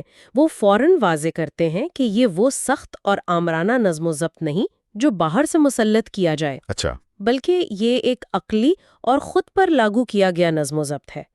آج کے دور میں ہم ہر قسم کے ڈسپلن کو شک کی نگاہ سے دیکھتے ہیں، ہے نا؟ اسے اپنی آزادی کے خلاف سمجھتے ہیں۔ جی بالکل، لیکن فروم کہتے ہیں کہ اس کے بغیر زندگی بکھری ہوئی، بے ترتیب اور یوں سمجھے کہ انتشار کا شکار ہو جاتی ہے۔ اس کی مشق کا مطلب ہے زندگی کے ہر پہلو میں ایک باقاعدگی لانا۔ جیسے صبح ایک خاص وقت پر اٹھنا یا ورزش کرنا یا مطالعہ کے لیے وقت نکالنا۔ جی، چاہے وہ کچھ بھی ہو۔ اور فروم ایک دلچسپ بات یہ بھی کہتے ہیں کہ مشرق نے یہ بات بہت پہلے سمجھ لی تھی کہ جو چیز انسان کے لیے اچھی ہے وہ خوشگوار بھی ہونی چاہیے۔ اچھا، یعنی یہ کوئی سزا نہیں ہونی چاہیے؟ نہیں، بالکل نہیں۔ چاہے شروع میں کچھ مزاحمت پر قابو پانا پڑے، لیکن آخرکار نظم و ضبط ایک ایسا معمول بن سکتا ہے جسے انسان خوشی سے اپنائے۔ ٹھیک ہے، تو دوسری شرط ہے یکسوئی یعنی کانسنٹریشن۔ جی، اور یہاں سے بات اصل میں بہت دلچسپ اور آج کے دور کے لیے بہت اہم ہو جاتی ہے۔ فروم کے مطابق ان کے معاشرے میں یعنی 50 کی دہائی میں یکسوئی پیدا کرنا سب سے مشکل کاموں میں سے ایک تھا۔ اور یہ تو وہ 1950s کی دہائی میں لکھ رہے تھے۔ آج کے دور میں تو یہ مسئلہ 1000 گنا بڑھ گیا ہے، جہاں ہر 2 منٹ بعد فون پر نوٹیفیکیشن آ رہی ہوتی ہے۔ بالکل۔ ہماری پوری ڈیجیٹل معاشیت ہی ہماری توجہ بھٹکانے پر چل رہی ہے، تو فروم کا یہ نقطہ آج پہلے سے بھی زیادہ اہم ہو گیا ہے۔ بالکل، اور یہی اس نقطے کو اور گہرا بنا دیتا ہے۔ فروم کہہ رہے تھے کہ یکسوئی کے بغیر محبت ممکن نہیں، تو کیا آج کے اس ڈسٹریکشن اکانومی والے دور میں ہم محبت کرنے کی صلاحیت ہی کھوتے جا رہے ہیں؟ یہ تو ایک بہت بڑا سوال ہے۔ دیکھیں، فروم کے نزدیک یکسوئی سیکھنے کا سب سے اہم قدم ہے خود کے ساتھ تنہا رہنا سیکھنا۔ بغیر پڑھے، ٹی وی دیکھے یا فون استعمال کیے۔ جی، صرف اپنے خیالات اور احساسات کے ساتھ موجود رہنا۔ یہ آج کل تقریباً ناممکن لگتا ہے کیونکہ ہم تنہائی سے بھاگنے کے عادی ہو چکے ہیں، اور یہیں فروم وہ مشہور اور بظاہر متضاد بات کہتے ہیں: تنہا رہنے کی صلاحیت ہی محبت کرنے کی صلاحیت کی شرط ہے۔ یہ بات بہت سے لوگوں کو عجیب لگے گی۔ جی، یہ الٹا لگتا ہے۔ عام طور پر تو یہی سمجھا جاتا ہے کہ جو لوگ تنہا ہوتے ہیں وہی محبت کی تلاش میں ہوتے ہیں۔ کیا فروم اس عام خیال کو مکمل طور پر رد کر رہے ہیں؟ وہ اسے رد نہیں کر رہے ہیں، بلکہ اس کی گہرائی میں جا رہے ہیں۔ وہ کہہ رہے ہیں کہ تنہائی سے بھرا ہوا ہونا اور تنہائی سے بھاگنا 2 الگ چیزیں ہیں۔ اچھا۔ اگر آپ کسی کے ساتھ اس لیے ہیں کیونکہ آپ اکیلے نہیں رہ سکتے، تو یہ ایک مجبوری ہے، محبت نہیں۔ یہ دوسرے شخص کو اپنی تنہائی سے فرار کا ذریعہ بنانا ہے۔ صحیح۔ حقیقی محبت تب شروع ہوتی ہے جب آپ اپنے آپ میں مکمل ہوں، اپنے پیروں پر کھڑے ہوں، اور پھر کسی دوسرے مکمل انسان کے ساتھ اپنی زندگی شیئر کرنے کا انتخاب کریں۔ واہ! اور تیسری شرط ہے صبر یعنی پیشنس۔ جی، ہماری تیز رفتار ثقافت جہاں ہر چیز فوری چاہیے، صبر کے بالکل خلاف ہے۔ ہم کھانا 2 منٹ میں چاہتے ہیں، کامیابی راتوں رات چاہتے ہیں، اور شاید رشتے بھی۔ جی، لیکن کسی بھی فن میں مہارت صبر کے بغیر ناممکن ہے۔ فروم ایک بچے کی بہت خوبصورت مثال دیتے ہیں جو چلنا سیکھ رہا ہے۔ وہ بار بار گرتا ہے لیکن روتا نہیں، ہمت نہیں ہارتا، بس کوشش کرتا رہتا ہے، یہاں تک کہ وہ بغیر گرے چلنا سیکھ جاتا ہے۔ صحیح۔ اگر ایک بالغ شخص اپنے اہم مقاصد کے لیے بچے جیسا صبر اور استقامت اختیار کر لے تو وہ کیا کچھ حاصل نہیں کر سکتا۔ اور محبت کے فن میں بھی جلد بازی سے کام نہیں چلتا۔ رشتوں کو جڑ پکڑنے اور پروان چڑھنے میں وقت لگتا ہے۔ بالکل۔ یہ تینوں باتیں، نظم و ضبط، یکسوئی اور صبر، تو سمجھ میں آتی ہیں۔ یہ کسی بھی ہنر کو سیکھنے کی بنیاد ہے۔ لیکن محبت تو صرف ایک ہنر نہیں، اس میں انسانی جذبات اور نفسیات بھی شامل ہیں۔ تو فروم یہاں سے بات کو خاص محبت کے لیے کیسے موڑتے ہیں؟ بالکل، اور یہاں فروم محبت کی مشق کو کردار کی مجموعی نشو نما سے جوڑ دیتے ہیں۔ اچھا۔ ان کے مطابق محبت کرنے کی صلاحیت کے لیے سب سے بنیادی شرط ہے نرگسیت پر قابو پانا۔ نرگسیت، اس کو تھوڑا آسان الفاظ میں سمجھائیں۔ کیا اس کا مطلب یہ ہے کہ انسان مغرور ہے یا خود کو بہت پسند کرتا ہے؟ یہ اس سے تھوڑا مختلف ہے۔ نرگسیت کو آپ ایک ایسے آئینے کی طرح سمجھیں جس میں انسان کو صرف اپنا ہی عکس نظر آتا ہے۔ وہ دوسرے شخص کو دیکھتا تو ہے لیکن اسے وہ شخص ویسا نظر نہیں آتا جیسا وہ ہے، بلکہ ویسا نظر آتا ہے جیسا وہ اسے دیکھنا چاہتا ہے۔ بالکل، اپنی ضرورتوں، خواہشات اور خوف کا ایک عکس۔ محبت کرنے کے لیے اس آئینے کو توڑنا پڑتا ہے۔ تو اس آئینے کو توڑنے کے لیے کیا چاہیے؟ اس کے لیے عاجزی، موضوعیت اور عقل کی ضرورت ہے۔ محبت کا انحصار نرگسیت کی نسبتاً عدم موجودگی پر ہے۔ موضوعیت سے کیا مراد ہے؟ آبجیکٹیوٹی؟ جی، موضوعیت کا مطلب ہے چیزوں اور انسانوں کو ویسا دیکھنا جیسے وہ ہیں، نہ کہ ویسا جیسا ہم انہیں دیکھنا چاہتے ہیں، یعنی اپنے مطلب کا چشمہ اتار کر حقیقت کو دیکھنا۔ اور یہاں فرام ایک بہت اہم نقطہ اٹھاتے ہیں۔ وہ کہتے ہیں کہ یہ موضوعیت صرف اپنے محبوب یا خاندان کے لیے نہیں ہو سکتی۔ جی، یہ نہیں ہو سکتا کہ آپ اپنی فیملی کے ساتھ تو بہت محبت سے پیش آئیں، لیکن باہر کی دنیا کے لیے اپنے کام پر بالکل بے حس ہوں۔ جی، وہ کہتے ہیں کہ ان میں تفریق ممکن نہیں۔ اگر کوئی شخص صرف اپنے خاندان سے موضوعی رویہ رکھتا ہے اور باقی دنیا سے نہیں، تو وہ جلد ہی دیکھے گا کہ وہ اپنے خاندان کے ساتھ بھی یہ رویہ برقرار نہیں رکھ پائے گا۔ کیوں؟ کیونکہ موضوعیت اور عقل کوئی سوئچ نہیں جسے آپ آن یا آف کر سکیں۔ یہ کردار کی عادتیں ہیں جنہیں ہر وقت اور ہر کسی کے ساتھ مشق کرنا پڑتا ہے۔ صحیح۔ اس کے بعد فرام یقین یعنی فیتھ کی بات کرتے ہیں۔ یہاں ان کی مراد کسی مذہبی عقیدے سے تو نہیں ہے؟ نہیں، بالکل نہیں۔ وہ عقلی یقین یعنی ریشنل فیتھ کی بات کرتے ہیں، جو علم اور فیصلے پر مبنی ہو۔ محبت کے حوالے سے اس کا کیا مطلب ہوا؟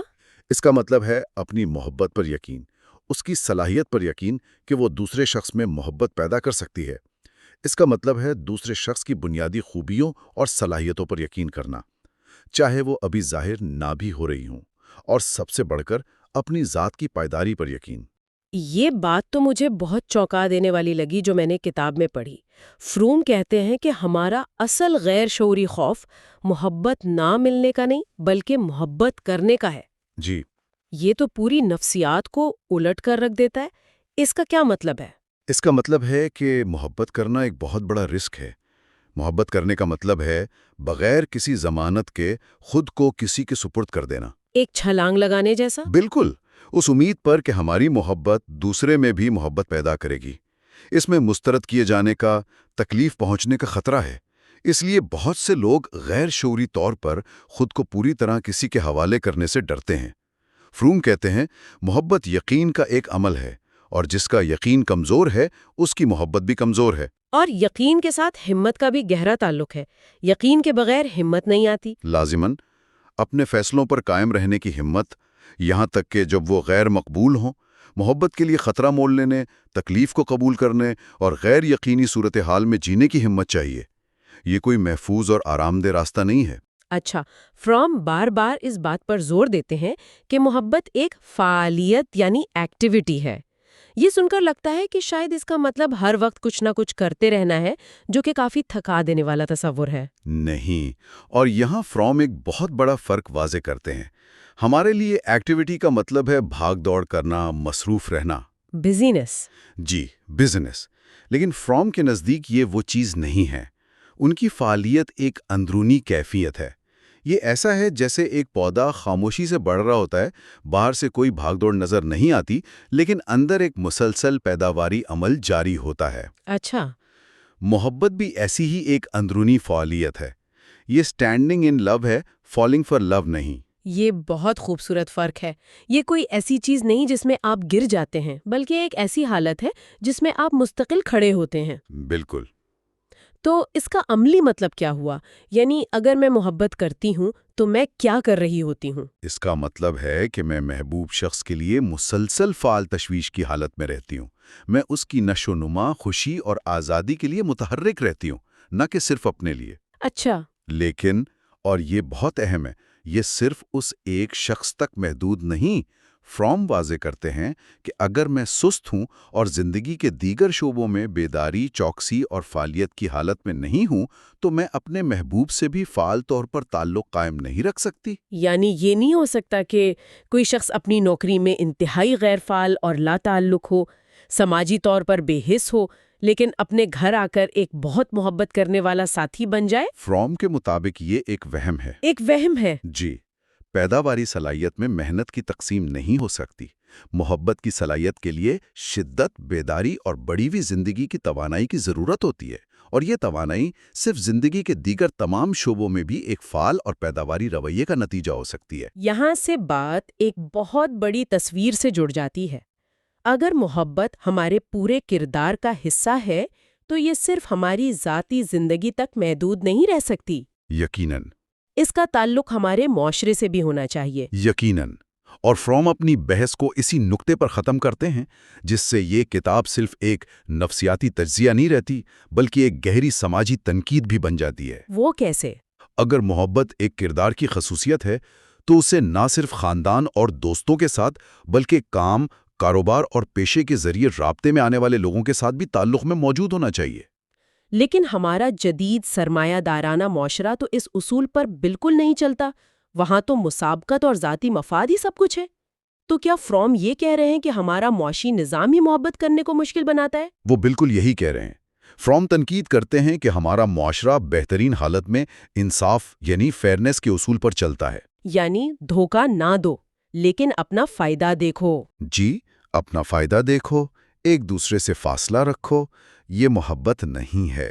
محبت کے پھلنے پھولنے کے لیے انسان کو اس کے اعلیٰ ترین مقام پر رکھنا ہوگا۔ معاشی مشین کو اس کی خدمت کرنی چاہیے، نہ کہ وہ معاشی مشین کی۔ یعنی جب تک انسان خود ایک شے بنا رہے گا جسے خریدا اور بیچا جا سکتا ہے، تب تک محبت پنپ نہیں سکتی۔ بالکل تو فروم کا حتمی نتیجہ کیا ہے؟ کیا وہ مایوس ہیں؟ نہیں، وہ مایوس نہیں ہے، لیکن وہ ایک سخت حقیقت بیان کرتے ہیں۔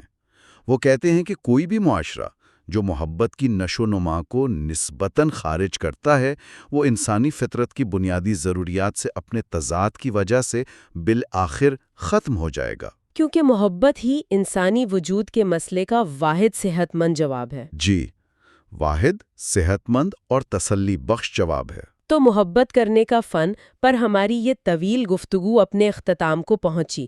ہم نے ایرک فروم کے نظریے سے سفر شروع کیا، جہاں انہوں نے محبت کو انسانی وجود کی تنہائی کا جواب قرار دیا۔ زندگی نظم و ضبط، یکسوئی، صبر، یقین اور ہمت کے ساتھ سیکھنا اور مشق کرنا پڑتا ہے۔ اور شاید سب سے اہم بات یہ ہے کہ یہ صرف ایک انفرادی کوشش نہیں ہے۔